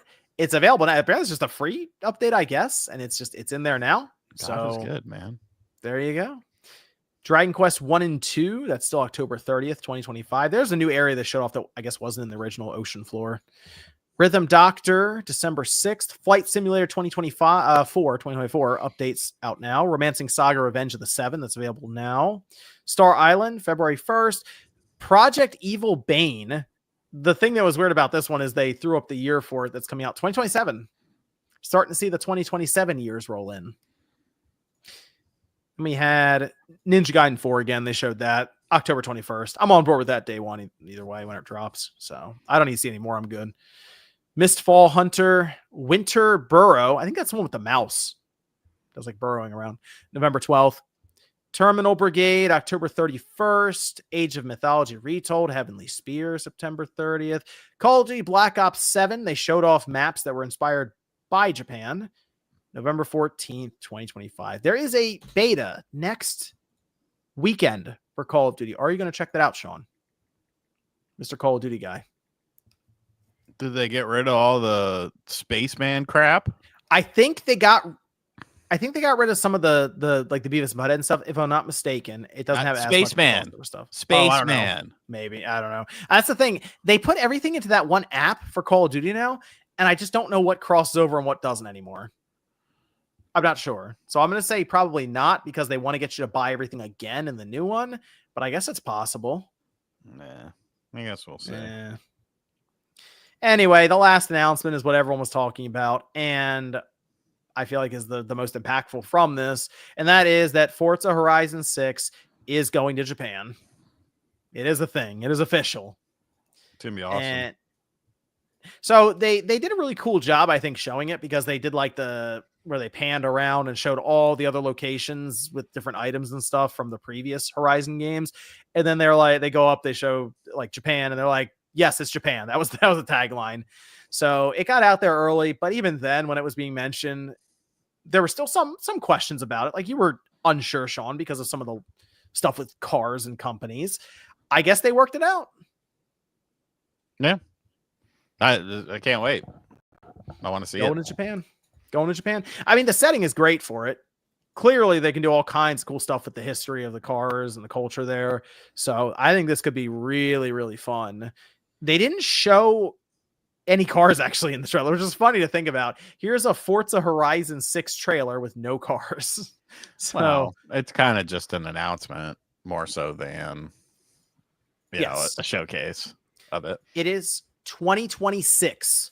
So next year, the thing that's very interesting about Microsoft right now is that next year is kind of setting up to be, I think it's gonna be pretty big for them, but that is also their 25th anniversary for the Xbox brand overall. So right now there's like Gears E-Day is next year, Fable is next year, Forza Horizon 6 is next year. Hey, let's calm down. Perfect Dark was supposed to be next year too, pal. Like, they had to get rid of Perfect Dark apparently. Did they? Like, let's calm it down a little bit here, and they got people fighting over who owns the IP.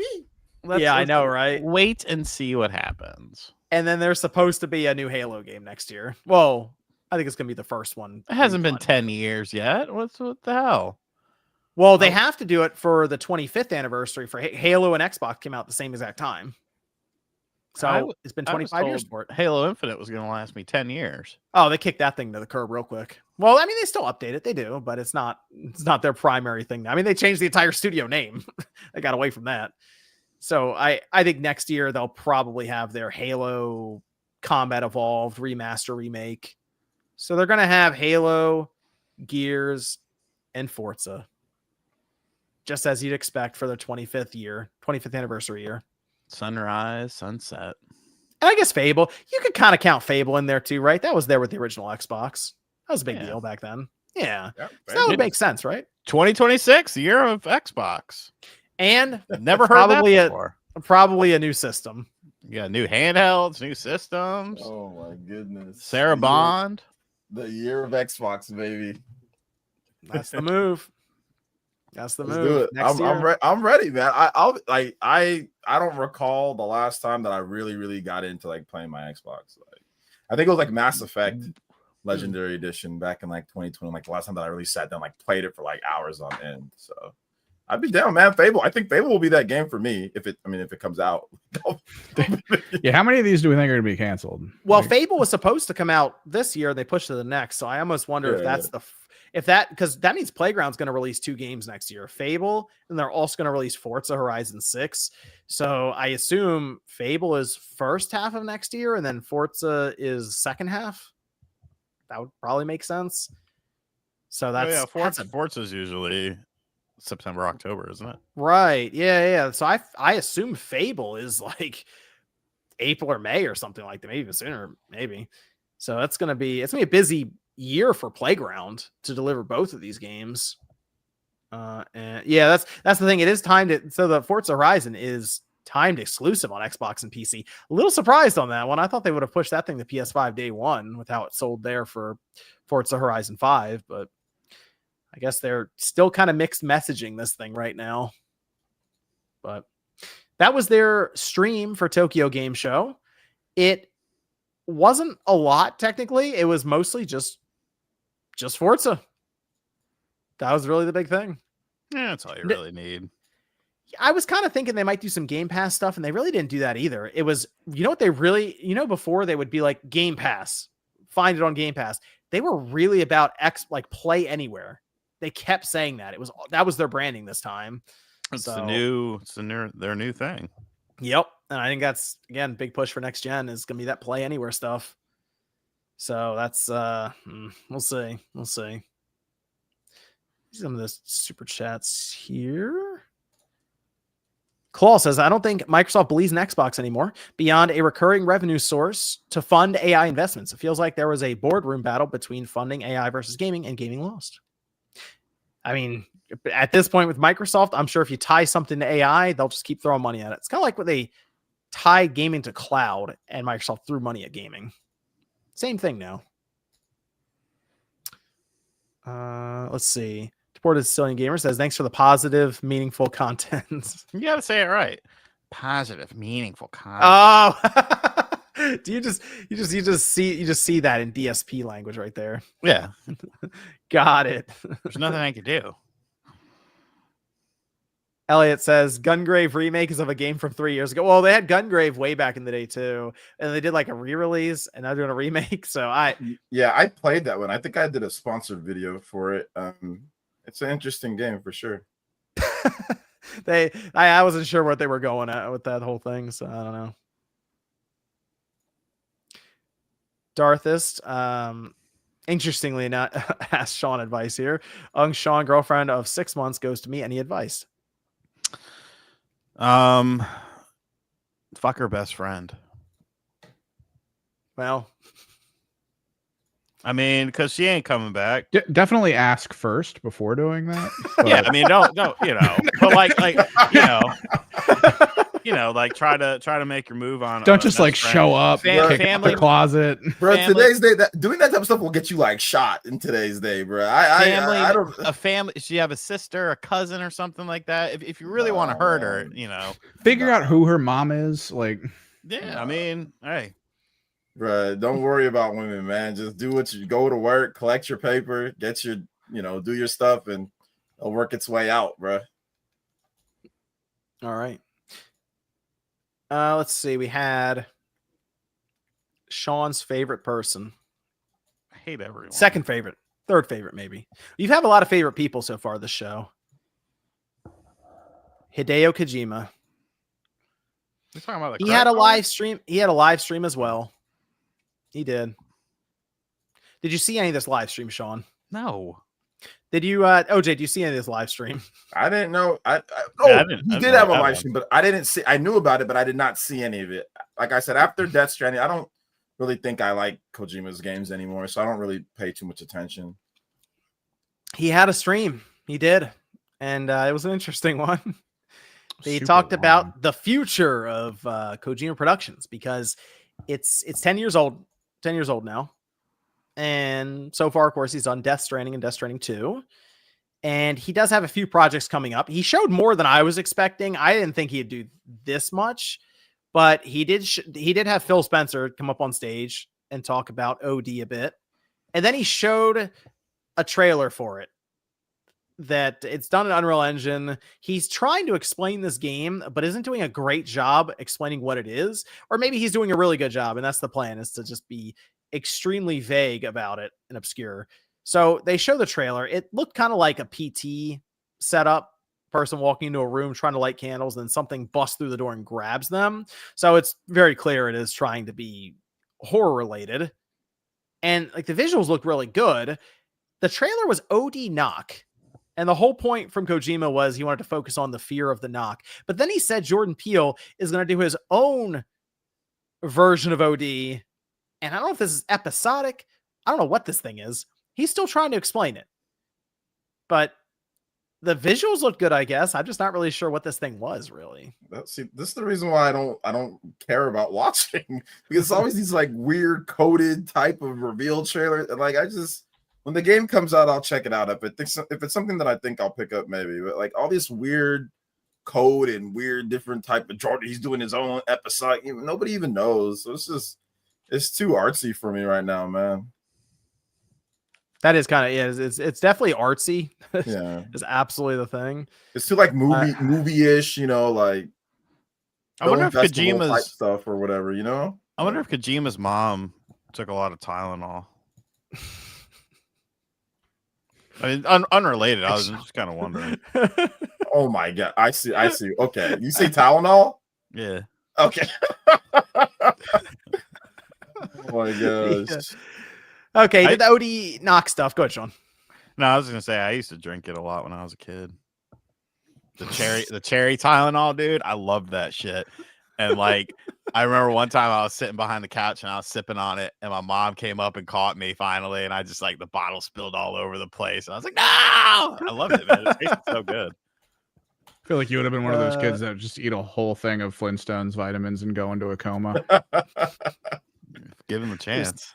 Sneaking the Tylenol behind the couch. Dude, I remember it. I was like 3, but I still remember it like vividly. Like, This guy was trying to That's the robo power of the trip early. Tylenol. there's the power of the Tylenol, bro. That shit was on point.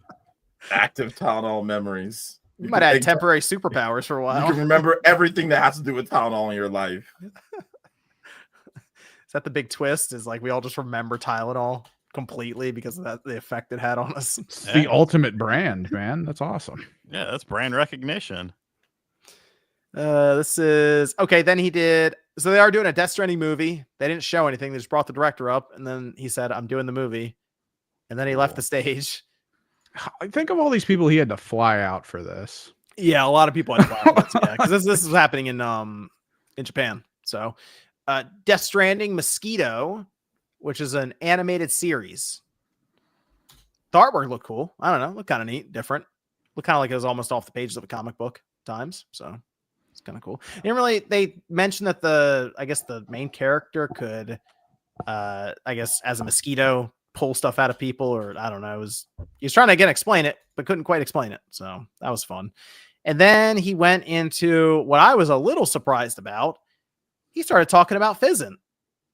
Now, Fizzant, apparently, according to Kojima, he's making it because everybody keeps asking him to make another Metal Gear game, Metal Gear Solid. But he can't because he's not with Konami anymore. So he's making his own Metal Gear game. He showed us like the key art or concept art or something for it. This thing looks like Metal Gear. Dude, look at this thing. That's the big piece of artwork he put out there. And he has this little tagline, "Here comes the feeling." That's the tagline. It says it right there on the page. I mean, I don't know. It doesn't mean much to me without, seeing what it looks like or anything like that. He said it is action spy espionage. Again, describing Metal Gear Solid. So this is what people have been asking for him to do. He shows up with this concept art. You could almost envision this being Snake to a degree with how it kind of looks. I don't know about that. Not with that jacket. The jacket. Jacket. Well, like when he ran, he jumped off the bridge. He kind of had like the poncho on, right? Yeah, that was a poncho though. That's not a poncho. Maybe this is the part where he throws it off and he has like the tactical gear and stuff on. And bro, that's some fashion Paris, France bullshit there.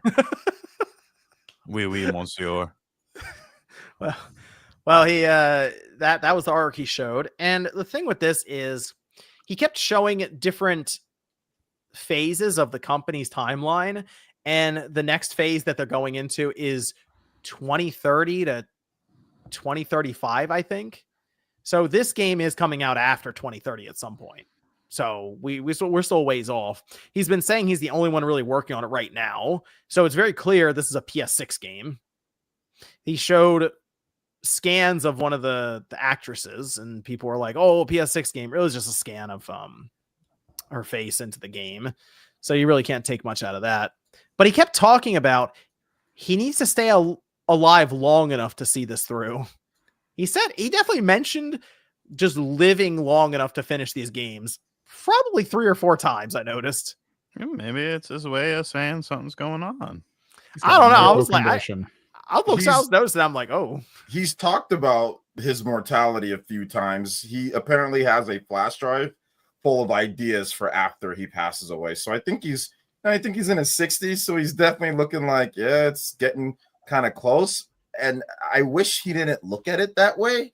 And I wish he didn't make so many different things that took his attention away from stuff. I wish he would just focus on what he wants to do. It seems like he's doing things to please everybody else with games and this and OD and this and that. I mean, and I just wish he would just make a new Metal Gear and focus on the new Metal Gear. And then when that's done, focus on your next thing. Like all this other stuff, I'm not a fan of what Kojima's doing right now. And I'll be honest, especially like I said, I understand that type of talk that he's saying. Like, I mean, if psychology, if you've taken courses like that, clearly the dude is thinking about his mortality a lot. Like I said, he has a flash drive full of ideas, like after he passes. So to me, that's just like, it's a bit morbid, but at the same time, like I understand, but that's why I wish that he would just focus on one thing and just get that done. I think he's being pulled in like a million different directions by everybody that wants to see his brilliance, so. Didn't Randy Pitchford have a flash drive too? Yeah, I don't think it was full of ideas for the after he passes. No, it was full of ideas. Not about video game. I mean, this is video game ideas, for Kojima. Wank bank ideas. Well, this Fils-Aime is, we're still like 5 or 6 years off, but this would be his return to a Metal Gear Solid like game. So I'm wondering if this is a way for people to maybe come back after what happened, like Death Stranding. I like the 2 games, but I do see it and go, okay, there are a lot of people are not necessarily going to be on board with this. I almost wonder if Fils-Aime is something that can bring people back into the Kojima fold, if it is more like a Metal Gear game. That'd bring me back into it for sure. I mean, but we are assuming a lot from a couple of words and the Frenchman, oui, monsieur jacket here. So now people are trying to cast the main character, because he did talk about some of the people who will be in the game. Some of them, actually, one of them was from Death Stranding, and actually for some Marvel movies, which was funny. We know who the lead character is. It's Jeff. That'd be amazing. If it's Jeff Keighley. Not for the right reasons. That would be so amazing. good. I would have to actually check that out if it was Jeff Keighley. I mean, they flew Jeff Keighley out for this event, so people were trying to cast Robert Pattinson for this. Was that Batman? That was going around. Batman, yeah. The Batman. People were trying to cast him for it. Like, so that's the idea now. Everyone's trying to cast the main character for Fils-Aime at this point. So it seems like the way that Kojima describes some of the people that he's casting, he basically goes, sees movies, and I think he just picks people out from the movies and is like, I'm going to ask them if they want to be in my game or my animation or whatever. That just seems to be how it works, because he's like, oh, I saw them in this movie. I saw them in this movie. And that's it. I guess he just goes to the movies, sees them, is like, all right, they're in. You're hired. Basically, or he reaches out to their agency or them, I guess. So, although I guess that makes sense for scouting. Like, I assume that's how many of them. Kojima pays well, man. That 24 guy, he pays well. So all the act, that's why they're so happy whenever they get casted. He pays well, man, which is good. All right, yeah. So I mean, it's cool to see him try to go back and make a Metal Gear, but it's going to be a bit. So I would expect to see much. I mean, he's got to get OD out first, and then Fils-Aime will follow. So that was his. That was Elijah. He also talked about he was partnering with I think wine and other alcohol companies for I don't know if it was a Death Stranding theme for it or something. Yeah, a lot of Death Stranding stuff. He's got a credit card, man. You see that? I saw the credit card. Yeah. I saw that. Oh my God, somebody was like, somebody's name it like Debt Stranding. So it was Jeff Keighley already got all of them maxed out. Yeah. Multiple Jeff Keighley was there on stage as well. He hosted Shocking. the panel. He hosted the panel for him. Shocking. So he was there. He was in the hotel lobby too, I bet. Hey man, sometimes it's hard to find good friends. I'm happy that they're such good friends. And sometimes, like the person who donated, sometimes it's hard to find a good lover, So not saying that they are. I'm just in general. Do you guys think? Well, let me go to this real quick before I get to some of the super chats and we finish up. Do you guys think we have the 6 nominees that they're going to have at Jeff's show? Do you think we kind of know them now? Like, you think it's set up at this point? Because Ghost Yote was going to be one that people were going like, oh, is it going to break into the 90s? It didn't. But I'm almost wondering, looking at the list of games, people are already starting to put them together now. I'm trying to think of what else is coming up that like has a legitimate chance at dethroning some of these games, because there are a number of games that have been scored in the 90s at this point. Inflated or not, Sean, I know. Sean did a whole video about Metacritic and how he hadn't heard of some of these places, and then people in his comments were like, oh, that's like a Spanish outlet that's been around for 30 years. I don't care. It was so funny though, because they're like, "I played Spin around for a while," and so I was like, "I've never heard of this place." We I did it. hadn't heard of some of them either. So I did it with Celia too, and to see because she has to send marketing shit to all these websites and stuff, so she didn't know some of them. And it's not even necessarily about the site itself; it's more so about the ever revolving door of people working for the site. Like you're not making a lot of money in video game writing unless you're an established person. So we'll find out when the nominees are going to be revealed. Like they'll tell us, oh, it's this week. So the podcast before, we'll try to put together a definitive, because we'll have the most games then to go through anyway, like October's games and stuff. But we'll try to put a list together then. Right now, I'm looking at these scores for these different games, and I know it's not always just Metacritic scores, but it kind of at least gives you an idea as to where some of these judges will say it will nominate these things. I kind of think we might have the list already. I think it's in. Unless something really shocks people. But I'm looking. Hades 2 is a 94. Claire Obscura is a 93. Hollow Knight's a 92. I hate to do it to him, but like Blueprints, that's just not. I don't think that's going to get the push that it needs. I just don't think enough people played it. What about Despelate? I like it. I think that's going to be the same thing as That's one of the highest rated games of the year, John. It's in the top 10. I know. Here's the thing. I think it's going to I'll tell you what I think it's going to get passed over for. Okay, so I think we have Hades 2, Claire Obscura, Hollow Knight, Split Fiction, Donkey Kong, and Death Stranding 2. Lonely Mountain, Snow Riders, 24. What is it that I missed that? Let me see. Pips, Lonely Mountain. What are you saying? What is this? Pipistrello? Wait, you don't think Ghost of Yotei is going to get in, John? No, I think Death Stranding 2 is gonna be in instead. Man, Ghost of Tsushima got in with the 83. It's still weird to me that Ghost of Tsushima was scored so low. I had to look back. I'm like, oh yeah, that was an 83. That's weird. The press is, man, they love their PlayStation exclusives, bro. So I wouldn't put it past them to make to have Ghost of Yotei in there somehow. That's like what is Ghost? That's an 80. That's an 87. It better not be in over Despelate. Despelate has 18 reviews. I'm looking at it right now. It's on PC. It's an 89. Look at that. Look at that artwork. That's fucking beautiful, John. I figure Split Fiction would make sense. It scored 91. It's got the Joseph Ferris and everything. Yeah, Ferris. The Split Fiction's got to make it, right? Yep. Claire Obscura is obvious. Hollow Knight, I think, is pretty obvious. 82 at this point is the highest rated game this year. It'd be weird if that wasn't in.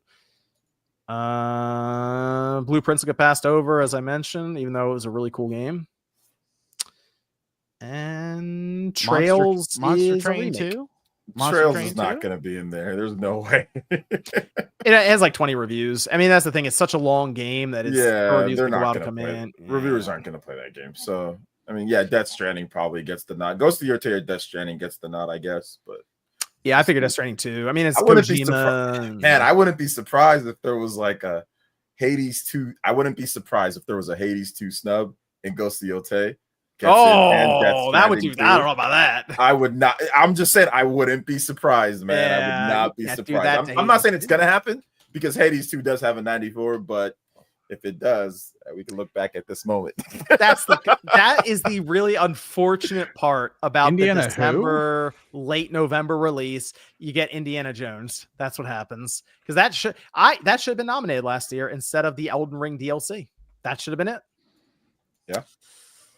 Man, it's tough because now it's not going to get nominated for. There's just too many good games that came out, or high-rated games, I'll even say, that came out this year. So it's just unfortunate because I like Indiana Jones. This is a good game. Yeah, good game. Ain't no Despelate. Not no Lost Soul aside either. Lost Soul aside. Let's go. Hey, let's go. Best voice acting. Go here to the super chats. Let's see.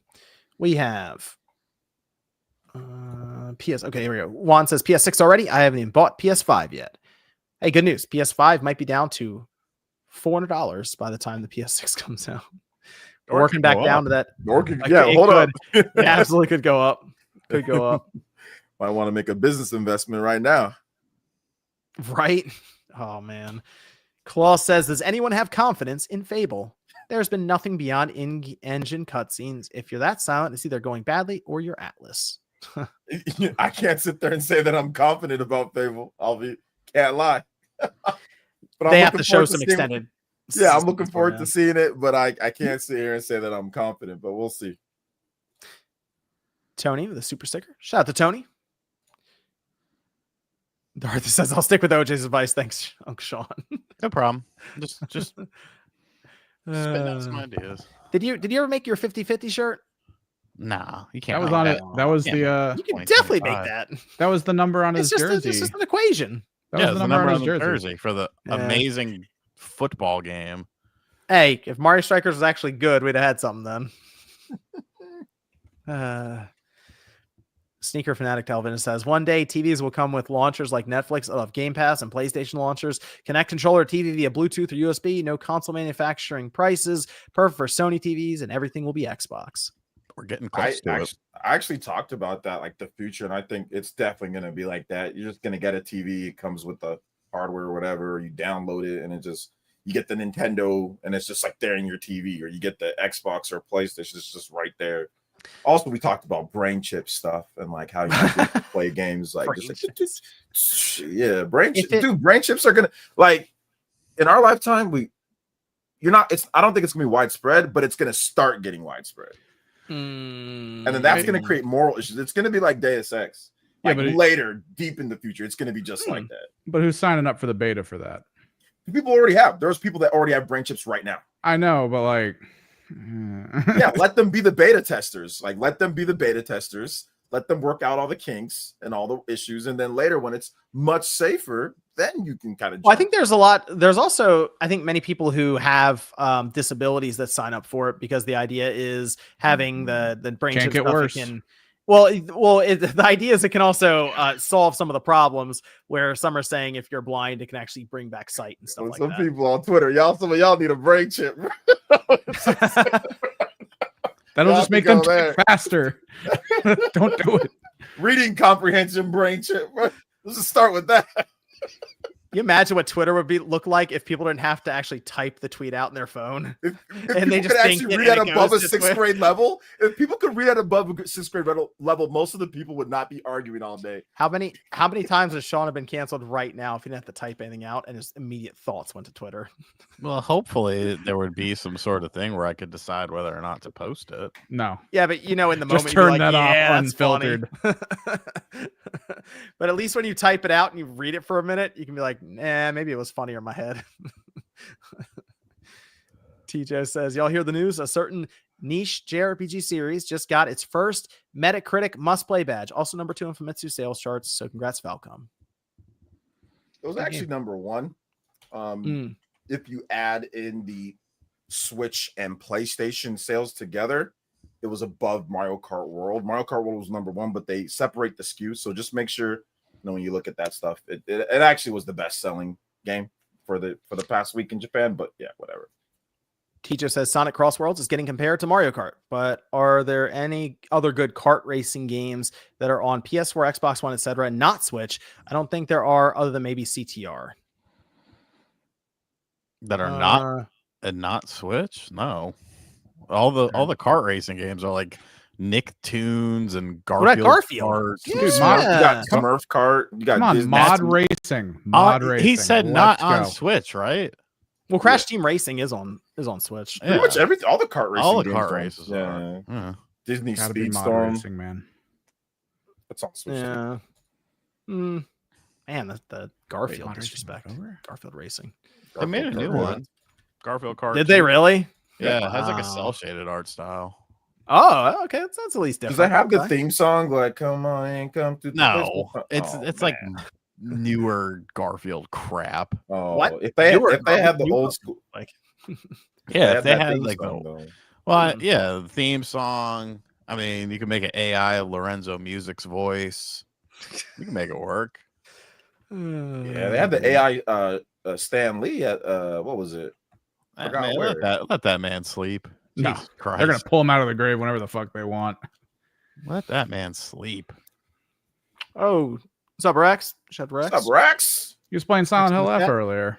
Yeah. Oh, was it? Okay, there you go. Go check out Rax when he's streaming. I don't know Yeah. he's streaming, but if he's streaming after this, go check him out. There you go. Rax, go live. I think All right. I think he's still alive, unless he just. Oh, went is off. he? Okay, there you go. Go check out Rex. I think that was everything for tonight. I got everything there. Yes. Let me go around Oh, here. looks like Sean, Ego's topped off. where can everyone find you, sir? You can find me on RGT85. I'm hopeful that Jackson Dart leads Oh, the Giants gosh. to a That first is victory tomorrow. Oh man, Uh, I mean, he's got an arm and he's athletic, and he's a big guy. So There's a lot of drama Hmm. with it though. Evidently, Dable's like gone rogue or something, or at least that's what.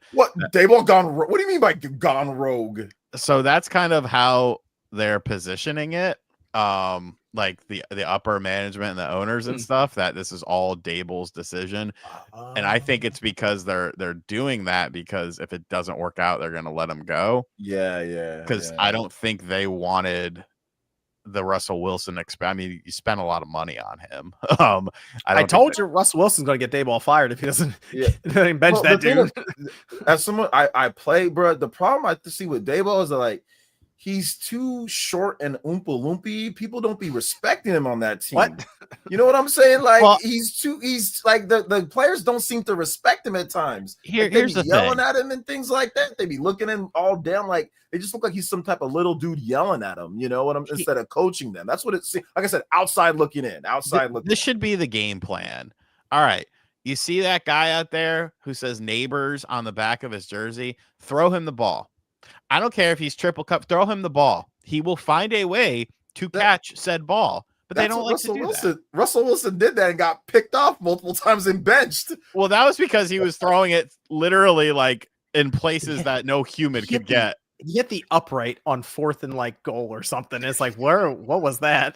Yeah, he got That's- benched after that's that. It was that last that where he was like, you just like threw the ball away. Yeah, 4th and goal, you just throw the ball away. Like it was ridiculous. This NFL season's crazy though. It seems like there's like playoff matchups like every single week. Mhm. There's like big ass playoff matchups. It's nuts. OJ, where can everyone find you, sir? Find me. Hopefully the Niners can win this week, man. Go to 4-0.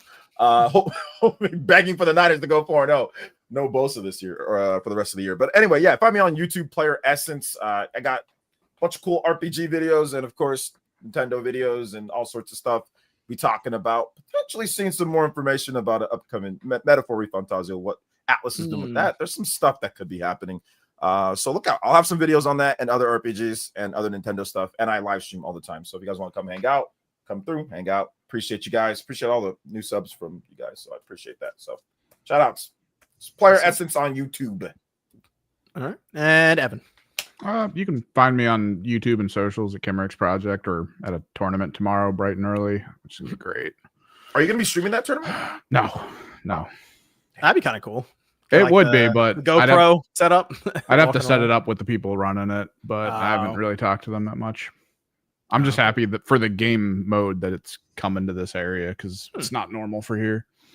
All right, good So stuff. this good is stuff. like that stuff that you do, Evan, right? Like the battle league thingy that you be doing. Yeah, small scale, small Yeah, quads, stuff like Damn, that. you can't stream that, man. I probably could. I just have to set it up with the person. Okay, yeah, that'd I be might kinda want- cool. especially if it's on Sundays. I can chillax and tune into that. All right, good stuff. Good stuff. Well, that's everything here for Spawncast episode 433. I have everyone linked down below in the description. You can check them out. Go say hi on the channel. And we'll be back next Saturday night, 9 p.m. Eastern, then, though. Again, kind of a weird night tonight, but we'll be back next Saturday night, 9 p.m. Eastern time. And we'll see you guys then. Drop the price.